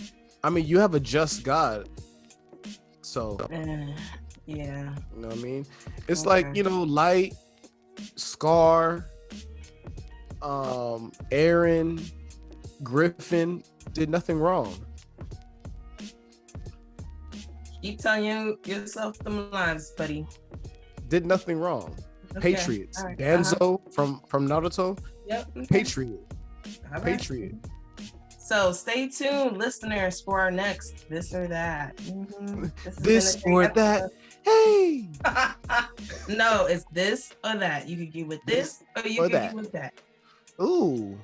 Oh. Or maybe this is where it's at. That one. All right. We'll Saturday, we're gonna record that one. We'll play it next time. But yeah, anything else you wanted to speak on before we get up out of here? You know, at first I thought it was just something to watch, and then I kind of started liking the MC, Malevolent. Oh, okay. Oh yeah, let's talk about that a little bit. So, did we Where ever? you at with it? We got into it just a little bit, I think, in the very beginning. I know I explained like the premise, how all of the supernatural folks, the spirits, embody different objects that they use to bind other shit, and you know, they basically are the objects. They are the objects, yeah. Yeah. So they have characteristics of their objects as well. So, you know, the spiky, sharp objects have very sharp personalities. If, I don't know, a lamp that I used every day for 30 years in my bedroom, I die, and 100 years later, it creates a spirit out of the love I have for this lamp that I used every single day. And then now it has like, it'll be a Funko lamp. Yo, I'm gonna get that shit. I know you are. I just gotta get a bigger shelf, honestly. You need more shelves now. Look. I need more space for activities. She's gonna be mad as hell. Anyway. Glass case and shit for everything. Yeah. I was just looking at this Nipsey poster. I was like, you know what? I could. Yep. Mm-hmm. I could put that right there. Yeah. It's coming along. I might have to get a studio. What you really should do is just paint that color as an accent, that corner. You can paint that and then go from there. Yeah, I actually could. I thought about that, but I was like, nah, I can't paint. I mean, I could just Can't paint wait this. so I can do whatever the fuck I want to the walls. I could just paint this 2 walls. Yeah, you can. I'm thinking about Accent it. wall. I'm about to take all this shit down and make some new shelves by hand at my job, honestly. Oh, that's what's up. Look at us getting into home remodeling and shit. You know you old when. Right? This shit matters. Right? Bro, you know how when home dope, decor is your favorite thing to do, and bro, I bought a instead of fucking going door. outside. I bought a new door for my bedroom. And I was measuring this shit and I'm like looking at the options. They said this shit wouldn't fit. So I bought a door that was too big for my space, but I knew it was too big. I just took that shit to my job, put that shit on the panel saw, cut 3/8 off that motherfucker, fit like a glove. Wow. I felt need like you a to replace home the door improvement, at nigga. at my place, because we need to do that. Actually, we about to take the door off, so we can pull our bed frame out through it, because the bed frame is too big. Oh damn, you can't take it apart? No, it's a solid piece. Damn. How'd you get in there? Took the door frame off and put it back before the landlord came for inspection. Ah, fuck. Ta-da. You better do that now, honestly. Just go put it in a truck. Because we are trying to get that done now. Okay, yeah. Do that shit before you, because it never looks the same right after you do that. You can tell something happened. I know. Something happened here. But only if you're looking directly at it. Like, he came and did an inspection right after we fixed it, and he didn't, of course, he wasn't gonna look at it. But by the time he looks at it, it's gonna be gone anyway. But by the time he knows for sure what happened to it. On to greener pastures. Fuck you talking about. Out. Swimming. Good luck flipping this shit. Anyway. But Malevolent, it didn't give me anything to grasp onto the main character at first. I was trying to look for my character. I always try to look for my main character that I like. Okay. That I fuck with. Settle upon. And I didn't have nobody. I honestly, I was like, like, because they have this family of You don't like the blonde one that's meddling and trying to get them closer together? She's smart. Like, she's smart. She's cool, but I didn't get it. I thought the dude with the spiky hair and the suit was gonna get me. He didn't get me. That they buddy up. Yeah, I was like, So I didn't really fuck with anybody until I saw the MC. Let me not disrespect him and get his full name, because I mean, obviously we run a professional platform here. Shut up, nigga. Malevolent spirit characters. It's Hyoma Kunta. So he is a part of a legendary, huge, important family of not assassins, but they're hunters of the supernatural, basically. And so his backstory is his siblings were killed at a very young age in front of him by this massive fucking supernatural creature. And so he's hated them for his entire life, like super hate. Like, who has hate? Like Aaron hate. I will kill all these niggas type hate. Yeah, he definitely has Aaron's hate in the eyes. Mm-hmm. So nice. Mm-hmm. And so I didn't really fuck with him until they really start going to his backstory. And then I start seeing his powers and like how he moves. He's very technical. His little door handle. Yeah, those are really cool, that how he uses them, but it's crazy because of how small they are, how he's able to maneuver them. It's scary because I'm like, can he really do that with them little ass door handles? And apparently he's not even using it to like its full potential. Yeah, so we're gonna see how that grows. Mm-hmm. I haven't heard any word on a new season, but the season just did finish. I fully support it. I'm fucking with it. Them door handles is cold. Yeah, it's basically he's eraser. fighting the door open into another dimension, right? So it's a little bit of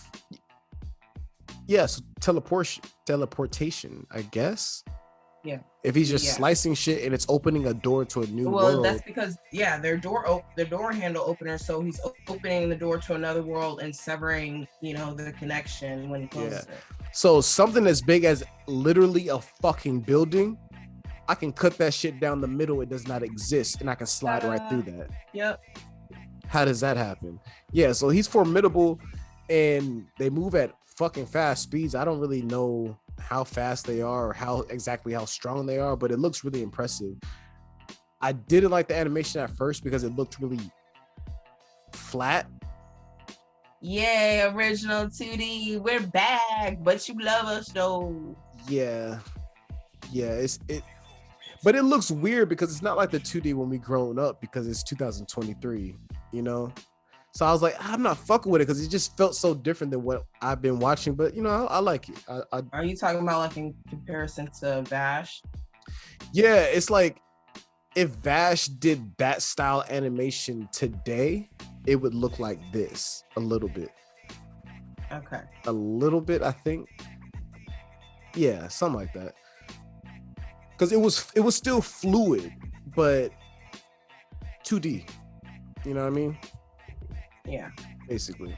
But I still fuck with it. They had good fighting sequences. The story's not lost. And honestly, in a shonen, this is unheard of. A love story that doesn't feel forced. Of course, they're forced. The characters are being forced to love each other, but it feels genuine. They're trying to. But like it feels wholesome. It feels real. A lot of times in shonen anime, like the love stories don't really be hitting like that. I'll be like, whatever. You just needed to fall in love with somebody to progress the story. This one, but they have some real troubles before they even begin because we come to find out that the reason why Hyoma's siblings were killed in the first place was in part due to Botan, and I think was her awakening, right? Yeah, she is this crazy hybrid of the supernatural and human, ultimately loved and respected by everybody else on one side and hated by everyone else on the other side. So she's walking on a very thin line and protected by her family. That a lot of the more powerful families are wary of, and they're wondering why this Kunta kid is now. Not Kunta. His name ain't Kunta. It's Kunta Kunato. Nah, this nigga just blacked him out. He just put blackface on him. So this Kunta kid is now living with this most powerful time bomb of power that we can't control. So we are fucking scared of this shit. And so it's this battle of wits, testing, and control, really. Control, because that's all it is. This is a girl we have no control of. Well, I mean, both of them are forced into not forced, but they're in this situation right now where they have to get to know, like, she's got to have this person who absolutely hates her people, pretty much her kind, her family, and he has to live in a situation and become close to everything that he hates. So the people that murdered my siblings in front of my eyes, and they were considered prodigies at their craft. Yeah. And highly respected. Yeah, that's a lot of knowledge that left the world with them, right? Right? Especially you being the youngest and like you don't know shit. It's not like they passed anything on to you yet. You ain't know. You was too young to lose that, because we don't have any information on anyone else because his family name is big, but all we know of him and his grandfather. Yeah. So we don't know. And it seemed like his sister was very knowledgeable. I mean, she spoke more, to him, and looked like he, big sisters don't look out for the baby brother. That's just how it is. So I feel like a lot of times as the older sister, you get told a lot of the family secrets first. And you're made you gotta weather that storm. Yeah, you know a lot of the shit that's going on in the house before your brothers know, before your younger siblings know. So I'm sure there's a lot of knowledge that probably happens. You're the oldest? Me? Yeah. Technically, I have an older half brother, but in the house that I was raised in, I was raised as the oldest. Yes. You half and half. But I claim the oldest. And so now when he moved down to live with us. He would always come down in the summers, but when he moved down when I was in like high school, we kind of like took a co-oldest approach to it. We're both like the mom and dad version. Oh, co-captains of the family? Yeah, we're co-captains of the eldest. That's crazy. So, we like tag team because it's a lot of niggas in our family, bro. We got 3 little brothers. So I'm like, you know, you handle those 2, I got this one. So and y'all know which one can handle which one the best. Okay. And then, you know, but honestly, that's how our dad raised us, is the oldest one look out for the next one. So the baby, what used to be the baby, my 18-year-old brother is now watching the babies of the babies, the 7-year-old brother. So he's the middle. My oldest brother is like 42 and my youngest brother is 7. God damn. Yeah. That family reunion is crazy. You know, the problem is beautiful because you see like you see like 3 generations in one siblinghood, because I got families like that. Yeah. The problem with it is there's always a newborn. There's always gonna be a baby forever. It don't ever stop. Like, because the youngest one is 7, you said. Yep. So by the time everybody else is done, he'll just be getting started. Yep, exactly. Just be another fucking newborn. God, but it is damn. cool. Like you'll see. But that's awesome. You'll see, you know, the youngest of us, Isaiah. Shout out to Zay. He's Uncle Zay though, but so he gets to boss around his niece, who is 6 months older than him, but they like the same age. So they be fighting and shit. I'll be like, you gotta listen to your uncle. I loved it. I love it. I love seeing families. You gotta put some respect on his name. I love seeing families where you don't know until you're older that even though these cousins are all the best of friends, they're all different generations. Yeah, like, that's actually her brother, and that's actually his niece, and that's like, yep. But we're all cool. We're all the same age. I love that. Yep. That's like my family, though. It's gonna be cool when they grow up. I like seeing it. So, you know, it's definitely gonna be hard moving away from everybody. Because honestly, I'm like the heart of the family. So when I want to get together, I can coerce my dad, and then everybody else will get together on my time. Coerce my dad. Pretty much. I'm the only girl, so. Man, one day maybe. Nah. Never mind. What am I thinking? No more kids. Man. Whoa, that was disgusting. That's so sweet. Oh, bro, I can't do it again. Damn, we off on a tangent. Here we go with Black Love and Family Building. Yo, we gonna give you some. This is a podcast, bro. We gonna talk. Yeah, anime, but you know what I mean. We gonna get our shit off. This is what we here for. All right, nigga. Let's wrap this up. Did we have anything else to talk about? We really did. I actually was watching what's it called? Not a new anime, but it came out in 2019, I think. Oh, okay. I think Humanoid Monster Bem. So the anime came out on Hulu in 2019, but the actual like manga is from this 1968 horror or something like that. Live action? Yeah. You said it was an anime. No, yeah, it's an anime. Okay, all right. But yeah, you know, I had been watching Vash, so what's some more? But it's kind of supernatural with it. It's dark. It's darker. So there's like these 3 humanoids.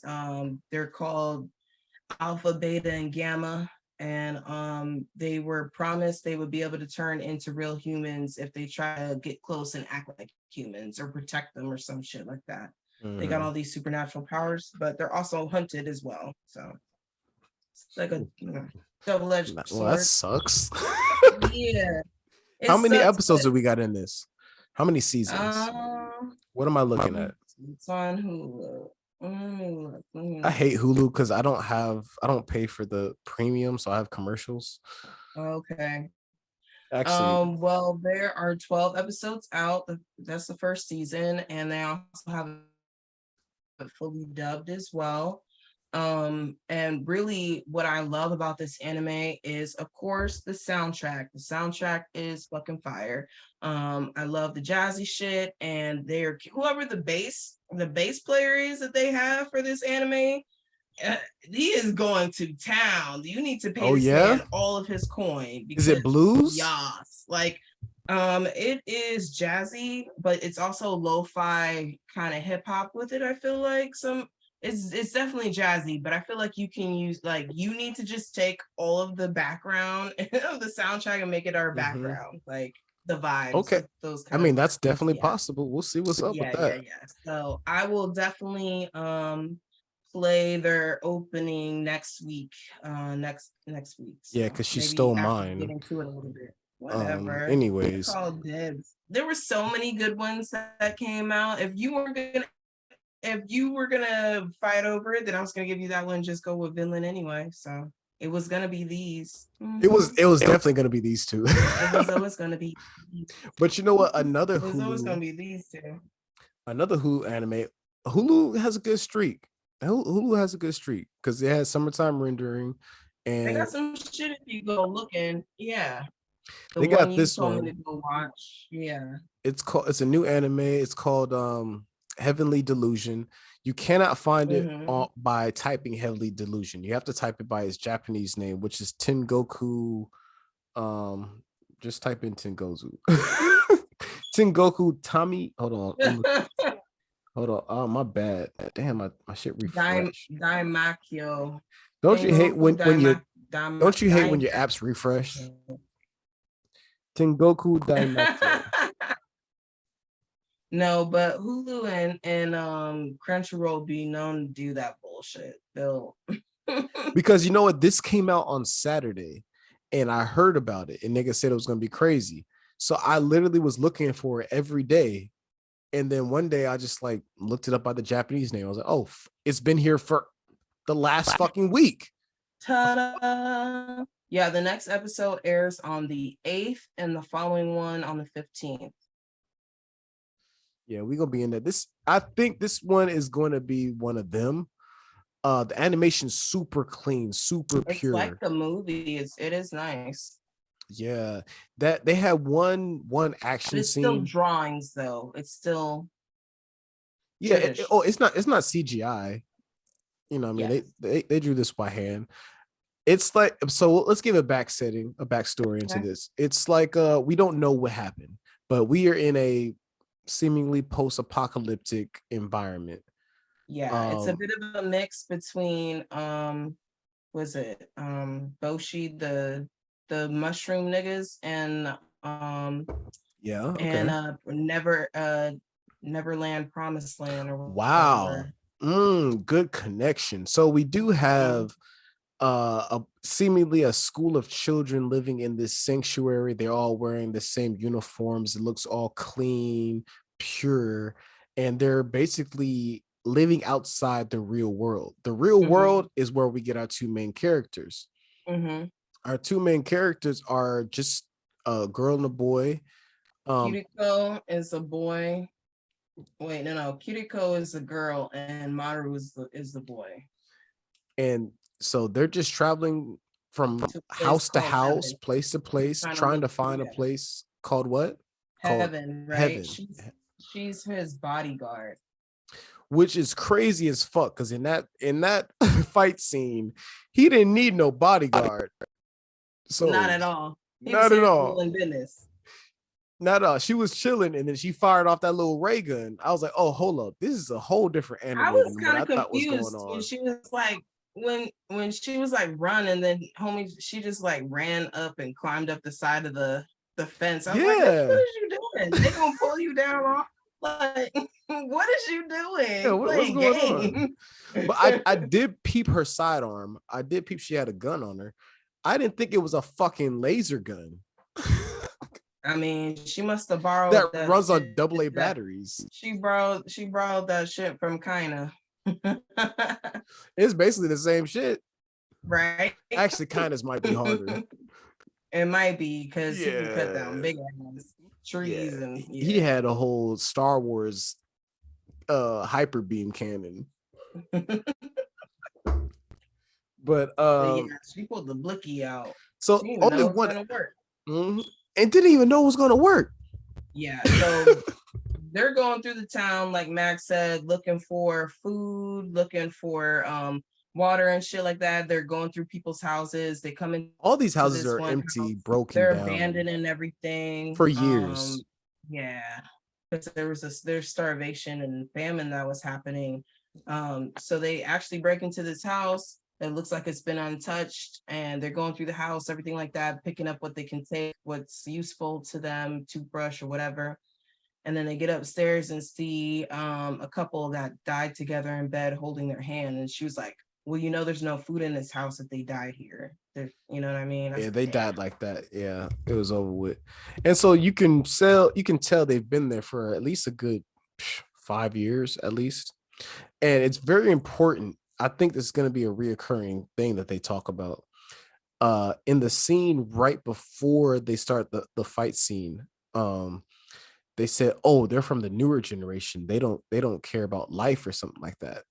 Yeah. So this that was the thing. When they were trying to leave the town, they came across some niggas who tried to stop them, you know, bandits, robbers. When you're in this survival civilization, people are gonna try you. So yeah, niggas popped out the woodwork and was like, give me your goods, you know what it is, run it. Shout out to J. Cole. Run it. And that's when their confrontation began. But yeah, when she pulled the blicky out, he was like, oh no, these niggas. Oh no, y'all got it. Yeah, y'all got it. Y'all got it. It's not even worth it. Look, yo, when leave them saw, little when niggas they saw alone. her melt that light pole or whatever that what was it? An electric pole, right? She bullshitting. I would have killed all three of them niggas. Stop it. They would have bubbled up. They tried to shank dude a couple times. Yeah. I'm not playing. Yeah. I'm not playing with that. I would have killed them. And they're kids, and they were all grown adults trying to bully two kids. I would, off just being scared, kill them. Y'all gotta go because I don't want you to follow me either. Oh man. Hold on 1 second. But yeah, they fucking scare these niggas into taking them back to their house and scaring them into, like, they don't even realize she needs to charge the gun. It needs a battery. Yo, them dumbass niggas ain't seen a battery in 20 years. Like they're like, yo, can you charge my battery? I feel like I knew that, obviously. Like, did they mention it before? No, I feel like they did. It wouldn't be commonplace there anymore. So I was wondering, I was like, why don't they just fucking rush them? A way to charge it. Well, she's charging her battery to her fucking gun. Kill both of these little 50. Well, no, one is 16. She's like 18 to 20. She said, I think I'm 18 to 20. Yeah, she don't know. She lost 2 years, just like we did in the pandemic. Yeah. Basically, this is what happens if the pandemic fails. Yeah, it goes real bad. If it goes real bad, we end up in this lifetime with Yeah. giant spider Alternate timeline. monsters. This is an alternate timeline. So we don't really understand what happened to the world. We don't understand, like, was there bombs? Like, why was there famine? All that type of shit. But we do get a glimpse of them talking to this innkeeper that they run into.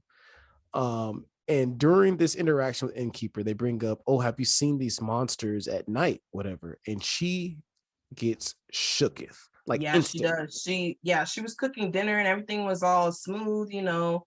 She was down. She was like, oh, y'all got batteries. I ain't seen these in forever. Are you sure? These are worth a lot. You know what I mean? I was like, damn, how much is the batteries worth? You probably should keep them, girl. And whole time, what's it called? Maru, the girl, she was looking through the hotel registry. I was like, oh, damn, they have to resort back to paper and logs and shit. You know what I mean? Yeah. Like, there's no internet no more. This shit ain't commonplace. So she had to run down the logs to see, I guess she's searching for information about where they're trying to head off to. But No, she's looking for two people who she doesn't even know their names. She has two pictures of that's right. a She had teacher / mentor type person. All she knows is that they called him doctor, and she's looking for him. And then there's another guy. I forget. She called him like her cousin or her friend. Another younger person. She was trying to find that person, but she didn't know the fucking name. But I guess in this world where you have nothing, if you call somebody doctor, and even if they were close to you, they're just doctor every day and they disappeared one day, then I mean, yeah, I guess, yeah, shit. You might still look for them and all you know by them is doctor. Maybe you know them as doctor too. Hold on. What'd you say? Off a chance, which is just as likely as anything else happening. Yep. I mean, it's like this Vinland and Leif Erikson shit going on again. Right? It's like you could so far away. In this world with no internet, you could literally walk one side of the highway and then somebody else walk the other side of the highway in the opposite direction and never see them ever again in your life. It's crazy. I feel like we kind of get to walk the line in terms of being analog and digital because, we see that as such a big inconvenience to us nowadays, but we were living like that not too long ago. 2010 was the last time I printed out MapQuest. Try to get to somebody's house, had MapQuest, printed that bitch out, funny. Hopped in the car. Last time you had a physical flash drive? A flash drive with like my resume on it and shit. Or floppy disk. Probably a floppy disk. No, that's way too old. Oh my God. That's like middle school. Yeah. Floppy disk is middle school probably for me. Yeah. I had video games on there. I had emulator Pokemon, Mega Man games on a floppy disk. Hilarious. That's crazy. The shit we used to do. That's insane. I haven't thought about a floppy disk. What the fuck is a floppy disk? That shit wasn't floppy at all. The save icon. Yeah, the save icon. Y'all kids don't even know what the fucking save icon really is. Exactly. Y'all just think it's just some brick. Yep. The save brick. The save brick. Oh, you fucking TikTok kids. Yo. No, but I like this anime. I'm interested in where it's going. We get a glimpse of, like I said, the innkeeper got like real shook, and then at the end, she's loading up a shotgun. I think she drugged. Hold on, wait, whoa, shit, hold on. I think she drugged the kids. Oh, that's a fact. That's for facts. So she drugged the kids. As soon as she got shook when she was chopping up the food, when they said whatever, and she realized what was up about, they had offered to kill the beast or whatever in the forest. She was like, okay, yeah, nah. That's exactly when she decided to drug them. And honestly, if you think about it, it was weird that she would be open and be out there all alone by herself, sustainable and able to hold it down just herself. We haven't seen anybody else, right? So I'm wondering, she has books.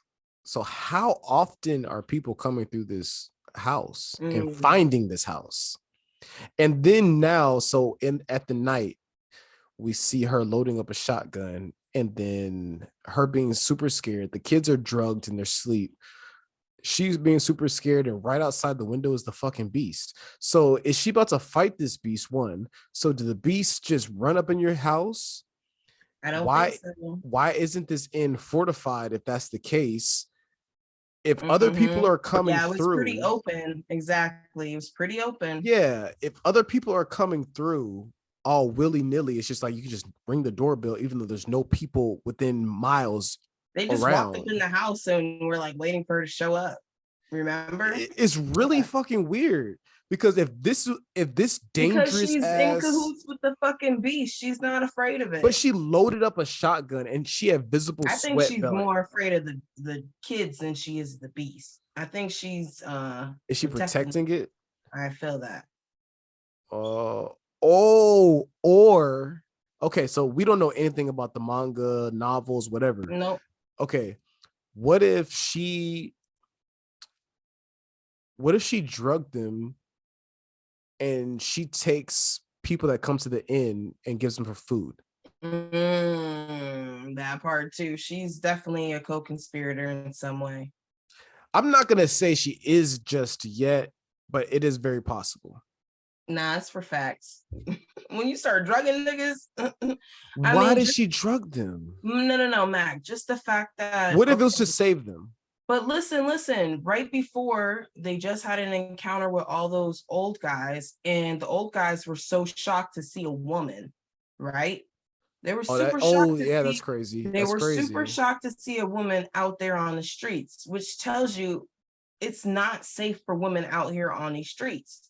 So how can she really be living comfortably out there if she's not in cahoots or has somebody else holding her down? Are they giving up the women? No, man. A part of me feels like the beast, because the inn is in the open. Mm-hmm. Like, if this is dangerous beasts outside, why would you have a place in the open? So at night, all the lights are out. Maybe she drugged them so they wouldn't go outside the house. Yeah, maybe the beast can just walk around and just do what it wants to do at night. As long as you stay in the house. As long as you stay in the night. And because she had the shotgun and she looked really scared to me. I don't know. Okay. It could be she's a co-conspirator, but a part of me is like, maybe she really is just like, everybody just be fucking quiet. Yeah, for everyone's safety, everyone be cool. Okay. Yeah. I don't know. We're gonna see. It's only one episode, so we're gonna see. I like that I have questions. So deep diving already. I like that we have questions. I don't want an anime where I know what's going on, bro. I like that shit. I like it. We'll see what's going on. I'm on to that one. Yep. Before we get out, how about Hell's Paradise? Yeah, let's get into it. Hell's Paradise. This is one of them. I said Heavenly Delusion was maybe one of them. Hell's Paradise. I said Heavenly Delusion, maybe one of them. Hell's Paradise is motherfucking one of them. Mm-hmm. You can tell off the back, bro. I'm hyped. I might not watch 2 weeks just so I can binge watch 3 episodes. Here we go. Oh, this shit looks good, bro. I'm hyped about this one. More hyped than I was about Chainsaw Man.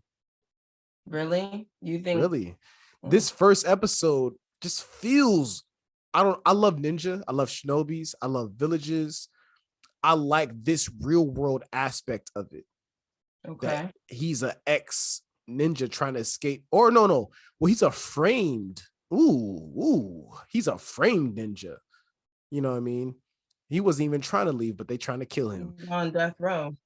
He's on death row, and it wasn't even his fault. Shout out to Mumia Abu Jamar. From death row. If you ever listened to NPR back in the day, you heard the from death row. This is Mumia Abu Jamal. Oh no. All right, we going too black again. Yeah, it's pretty black. They gonna flag us for he sure did nothing wrong. Okay, free that man. Y'all know what y'all did. Anyways. So Hell's Paradise. While I talk, can you get the characters list for me so I don't butcher this too much? Let me see. So Hell's Paradise is a brand new anime, only 1 episode out, just came out this week. It's gonna be fire for this season. This is the spring season, and so this is gonna be one of the headliners, along with some other goats that are coming back. But this is the new first season anime that everybody's gonna love. Fire animation, looks like fire powers, and good storyline. It's about what time period would you say this is in? They're still running around. Ito? They're still running around with swords and shit. So it'd be the Ito age. Well, Ito is samurai. These are ninjas. So our main character, I already knew as soon as I saw it, Thaiger was gonna love it because she loves the white-haired main characters. But his eyes are not cute. His eyes Oh, so the eyes ain't good enough now? No. Wow. He's not Gojo? He's not Gojo. Wow. Okay, so he's not Gojo, ladies. But he's cold-hearted. He's a real nigga. Let's get to the backstory. Hell's Paradise is about let's see. We start off with our main character captured, right? He started off captured. Yeah, right. He's in the jail. Yeah, he started off. They start off captured, and they're trying every which way and form imaginable to kill him. He's on death row. They got oxes pulling his arms, his leg, trying to separate his body. They cannot kill this nigga. They can't kill him. His nuts will not split. They trying to set him on fire. He will not burn. They tried I was like, even his hair didn't burn, really? Yes, ninjutsu. He got it. He's good at it too. They tried to cut him in the neck. Apparently. Homeboy chopped him at the neck about 17 times until his fucking sword broke. And the nigga over it, I'm just calling him the Shogun because we didn't give him the title. It was a pig. Shout out to Omar. Yeah, my bad. Hold on. Shout out to Omar. What's up, bitch? But so we're inside his mind. We're hearing his thoughts. Why can't I die? He wants to die. He's done something deadly, something he can't forgive himself for. He's always asked himself, why can't I just fucking die? And he also, at the same time, that beard problems. It is same thing. And so at the same time, every day they're trying a new way to kill him. There is this investigator from some government organization, whatever, I don't know, but she's dissecting him. Yamada. She Sagari, Yamada Sagari, and she came out from, I don't know, some higher up gave her orders to come and oversee this execution because they can't manage to kill this nigga. Yeah. Hold on 1 second. Talk about Yamada real quick. She is pretty mellow and she looks unassuming or whatever, but she is there watching as they try time and time again to kill Gabimaru, who is the main character. And they can't, like we said before, they can't kill him by splitting him by oxen. They try to burn him. They try to cut his neck off. His neck is too strong. And she basically is like taking notes. And she's the daughter of the former clan's leader. She is the deuteronomist, I guess is what they call it. So when they get an elixir of life from the island, it says after the Shogun called for death row convicts to acquire the elixir of life, she is going around and basically recruiting niggas to help, right, on orders from the Shogun in exchange for pardoning their past crimes. And so for Gabimaru to be free, they're gonna put him on this expedition team and put in charge of monitoring. She's put in charge of monitoring the mission until it's complete, until they're able to get this elixir of life. You know what's funny? I was like, she want to be Amanda Waller so bad. she got the Suicide Squad coming. Pretty much. That's what it looks like. So the elixir of life is completed tan elixir that is presumably able to grant immortality to whoever consumes it. So who owns the elixir of life? I'm confused on that, because I feel like in their backstory it said it came from his village, but then again, why does he need to journey to another dimension to find this? I'm not sure who owns this elixir of life or how to get it. Okay. Well, we're gonna see because he's It about was to go on this created fucking by chapter. Lord Tenzin, is what it says. Shout out to Tenzin. And by harvesting the Tao of humans from a pit located in Kotaku, Lord Tenzin is able to create an elixir that grants them additional lifespans, giving them larger Tao reserves and immortality. Although its magical properties are beneficial, Tan can only be consumed by Tenzins, as it will have other consumers undergo aberification and die.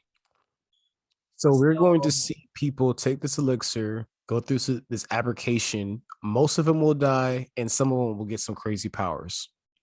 So aberification is metamorphosis, causing living beings to sprout flowers from their bodies and enter into a blissful trance. They turn into a weed flower. Yeah. So, So you some don't want to be infected with the flower. in this universe, 420 is bad. Just this universe. Ugh. I'm super hyped for it. I like the animation of it.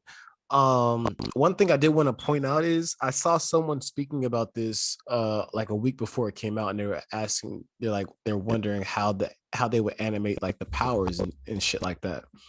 And I thought that was interesting because I think they said that in the manga it's similar to Demon Slayer when they do their forms, like that water or that fire isn't really there. So I'm not sure like if those visualizations are real or actually happening, or if they're changing. I don't know. That's one thing I'm interested in to see, just how that plays out, just from some person on the internet, and there's conversation about it. But I run with things. I'm looking forward to hopefully the emotional maturity of this Gabimaru, because this nigga is kind of stupid for being so strong. I feel like, honestly, because clearly he was in love with his wife, and his wife loved him, but he like talked about this bitch like a dog. It was kind of weird. Like, honestly, there has to happen to be there. There has to be more to the story, because they gave his events of how he treated his wife, and it was like dog shit. You know what I mean? And then they gave the events of what old girl thought happened in his life, and it's like, oh, she changed his life and everything was merry and gold. I didn't really get why he would take on all this guilt and pressure and then start trashing his life. I'm not really understanding that. It's not connected. No, his wife. Yeah, I'm not understanding why he disrespected like all that and threw it to the side like it was nothing. There has to be something else. Like what else is he feeling guilty about? Because it's all guilt somewhere. You know what I mean? Because they gave one bad side and one super good side. Like, all right, so what's the real deal? I don't know, but his wife's father-in-law is an asshole. He burnt his daughter's face and like put a permanent dick scar on her eye. Tell me I'm lying. Ma'am. Okay, all right. He laid this shit right on her eye, on her left eye. Okay, he didn't burn her with his dick though. That's what it looks like. It looks like a dick. All right, look. You know when you got a fireplace and you got to poke the wood. He put one of those in her face and it looks like a dick now. She got a burn mark dick. Damn. Yep. For the sole purpose that no man would find her desirable to have children and start a family. Well, he did a damn good job of that. No, he didn't, because Gabimaru loves her. He don't even know that he loved her. How was that good? No, he does. Something happened. I need to know what the fuck happened. Why did he trash her so bad and act like she didn't do nothing for his life and he had to run away? I don't get it, because everything, the full story comes out of how he got he framed and the shogun didn't trust him anymore. That doesn't make me feel guilty for my life. I don't really understand that. No, I don't get it either.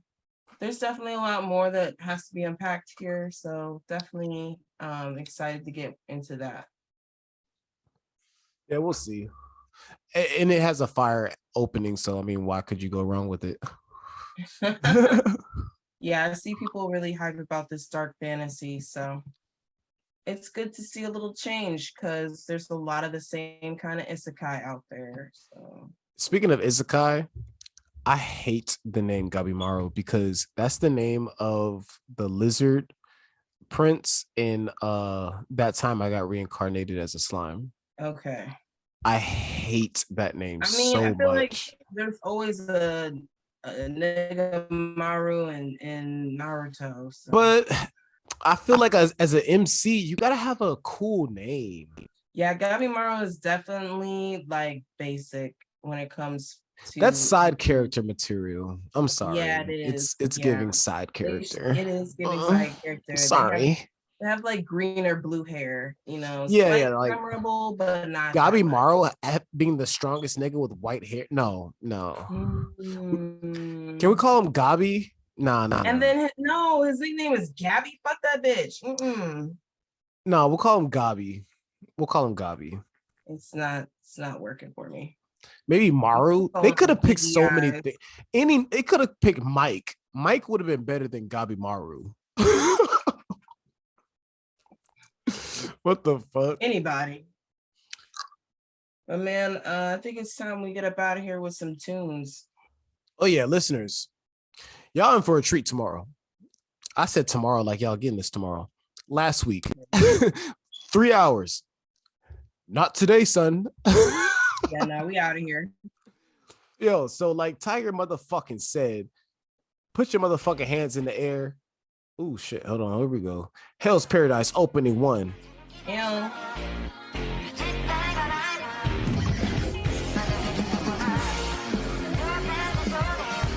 It's Thaiger. Okay.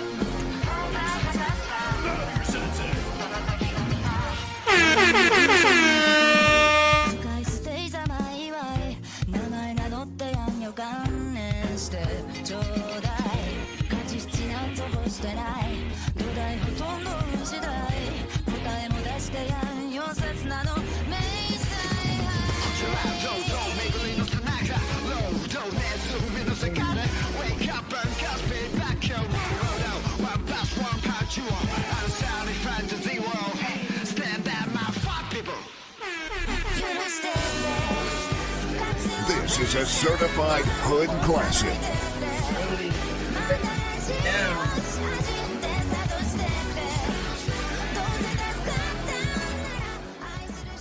Yo, as soon as this opening came out, I said, oh my God, you better believe it. This is Max, opening sleeper of the motherfucking week. Nope, it's not. It's Tigers. Okay. No, okay. Yep. KO, nigga. Fuck you. Okay. No, I had to. Hold on, we're not gonna play it again. Thaiger, you're done. Double down. You're done. You're done. Because I'm kind of mad, but I let it go. It's Thaiger. Okay. I let it go because I did call the rumbling. You already called dibs on the last Attack on Titan one, man. I called dibs on the rumbling. That wasn't even this pod though. We got to start over. I just realized that. What? The rumbling? That was this pod. Was it? Yeah. It should all be mixing together for me now. Oh shit! Don't do that. Don't do that. Geeks and the nerds. Oh, rather be a fucking nerd. Well, here we go. Let's break it down with Vinland Saga, the fucking season 2 opener. Come on, get your shit off. Hold on, don't. No, I don't even like how you did that. Come on now. No. You got to intro that again. I need to. All right, you know what it is. It's fucking Big Vinland. Let's fucking go. You know what time it is, okay? It ain't Farmland Saga no more. Yeah. It's Big Vin. Talk that shit. We out here. Yeah, nigga. Yo, shout out to all the working fathers out there. Shout out to all the working mothers out there. Y'all single people, we don't care about y'all. Y'all ain't going through nothing. No. Shout out to y'all who just lost your homegirl, you know, Shorty. Had your first heartbreak. The party lines between the victims and what will soon become the prey. Cut that off. Blessings. The cops can judge me when I'm dead, 'cause I cannot take this anymore. Ooh, he's spitting. I'm known in paradise. The feeling of hatred burns my soul. I'm done with the feelings that I'm known in paradise. When the nigga got look himself in the mirror and pick himself back I may up. be crazy enough to break myself inside my head. You think me I couldn't find these answers to live by instead. Some will call it giving up. I just call it getting lost in my own breathing. Burning out and fading away. Yo, this is one of those songs. Like, I don't listen to like rock or anything like that. But every now and then, do it every time we watch anime. but anime will bring that white boy out of me, bruh. Yeah, dude. He'll bring that Linkin Park, that Yes. fucking what else? Like that shit that it just crosses over no matter what. They be spitting, bruh. I be like, ooh, this is my moody vibe. This is my moody motherfucking vibe. Did you ever watch Titan AE? Nigga, what are you talking about? Come on Oh now. man. Come the on now. song, the song when they're flying through with all the angels and shit, that's my shit. That Creed song Oh, what is the name of that? with all the glowing angels that look like fucking stingrays in space. That was Yo. my shit. I would just replay that scene over and over. Titan AE is, if it comes out today, it's different. They didn't appreciate that. They didn't They appreciate didn't know we that. had, yeah. Nah. Or what was the other one? Lost Planet? Lost Planet, Atlantis. Yes, Atlantis was big. Those were the Disney movies that were really the shit. And they The didn't shit. the princess movies got, you know, I mean, that's theater. Road that's- to El Dorado. Road to El Dorado, bro. Yeah. Stop playing with me. Yeah. Hope. They were in a What was bag. Shorty's name? Yeah. Maya? Oh my god. I still have Oh, dreams. stop it. I Stop still it. have dreams about Stop her. it.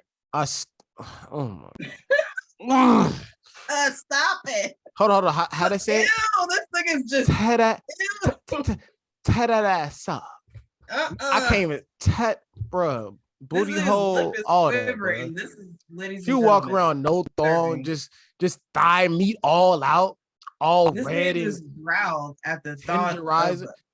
of this character. It's Yo, crazy. you know when you get some chicken and you put some chili powder on it and get that red tinge to it, you rub it deep down. That's what her thighs look like coming out that. That's smoked paprika. Ooh, that smoked paprika. Stop playing with it. Put it on the grill. That was Shorty. Yo, shout out to Road El Dorado. Wow. This nigga just went off. Yo, she's a goat, bro. She's a goat. All y'all bitches try to wear y'all hair like that at some point. Wow. With the bangs and the long in the back, every single motherfucking one of y'all tried to have your hair like that. Wow. Stop That's it. me, a natural queen. That was before we got the naturalism. Whatever. That was before we found ourselves when we still got perms. Wow. We still got perms. I was about to say, Yo, if you a black woman getting a perm today, what is you doing? trying to get ovarian cancers and cysts. Shit. Unless you work in like a law office, get your natural. Fuck that. Natural Nah, hair, no, nigga. it's a Stop snow it. one. Stop it. We here. Stop talking about it. It's neighborhood ninjas. I'm telling y'all right now, if you got your natural hair out, if you ain't got your natural hair out, what the fuck is you doing? I You don't want know. yourself or You ain't not? living. Let that shit blow. All Stop it. Man, right, no, nigga, no. let's get up out of here. You going crazy. All right, man. Let's do this.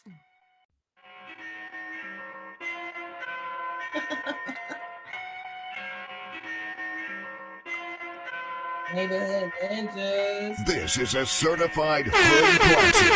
Smoke weed every day.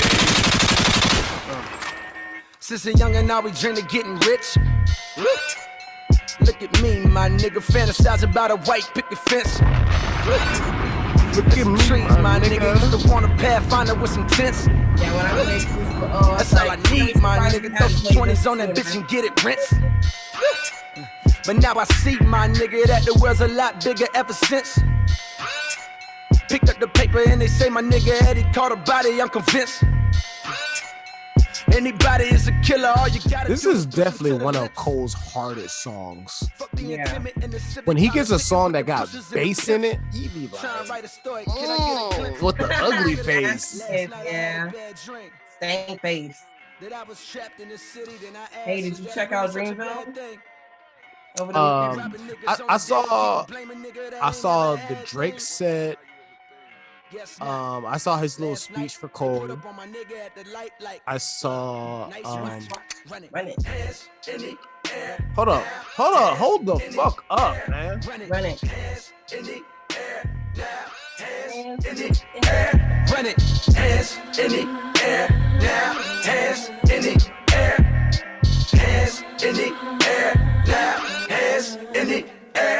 Small town nigga, Hollywood dreams. I know that everything that glitters ain't gold. I know this shit ain't always good as it seems. But tell me till you get it, how could you? No. How could you know? No. Oh my God. Have you seen Cole in concert? Yes. I've seen him. I saw him at the For Your Eyes tour.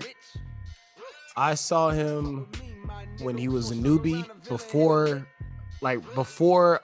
his album came out, Sideline Story. I saw him when Born Sinner came out. Oh shit. I saw him when he did the Dollar in the Dream tour, when you had to the nigga just said, yo, I'm gonna be in Atlanta at this time, and niggas had to figure out what venue he was gonna be at. Yeah, On God, I put this on my soul, nigga. I was one of like 2 people there.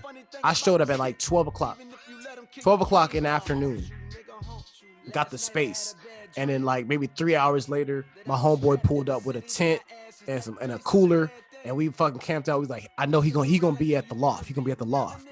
The problem was the loft is connected to the center stage, and center stage is bigger than the loft.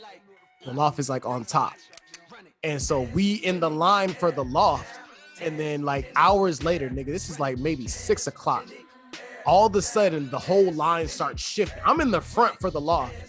The line just starts shifting to the right, and everybody's crowded around to the center stage. I'm like, what the fuck? I've been out here for hours, bro.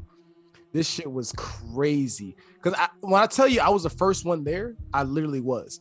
So how did they figure it out? How did they know? Who figured it out? I think niggas just started opening up doors. Security started opening up doors, and then niggas just started moving to the right to the next entrance. Because it was like it's like a parking lot, and then on the other side is the center stage. Like, so it's loft, parking lot, opening parking lot. It's the same parking lot, but opening parking lot and then the center stage entrance. So niggas started moving around that shit.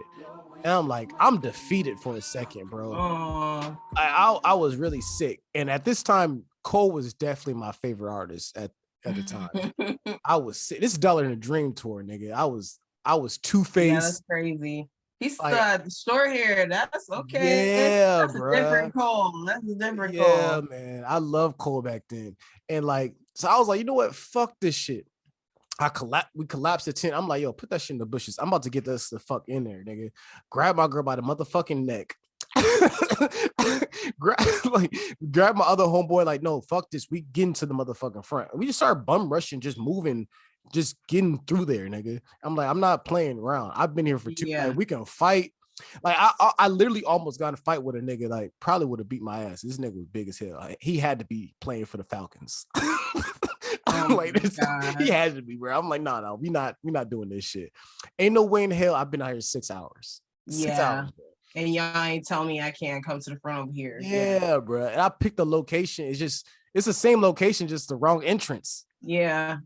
Yeah, so we bum rushed our way, end up getting up in there. I got my brother, 3 of my homeboys, my girl, literally touching the stage, hands on the stage. Swear to God. bruh, why did my girl she wasn't lying.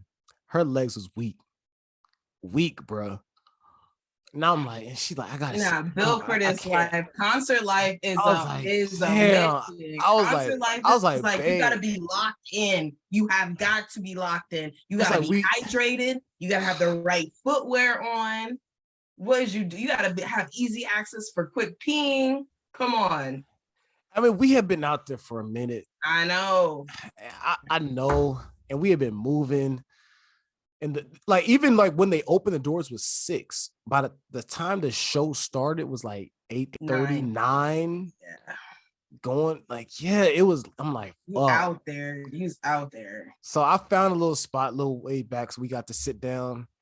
Nigga, tell me why I see my brother, my homeboy, my other homeboy, they over there slapping hands with Cole. I'm like, I'm sick, bruh.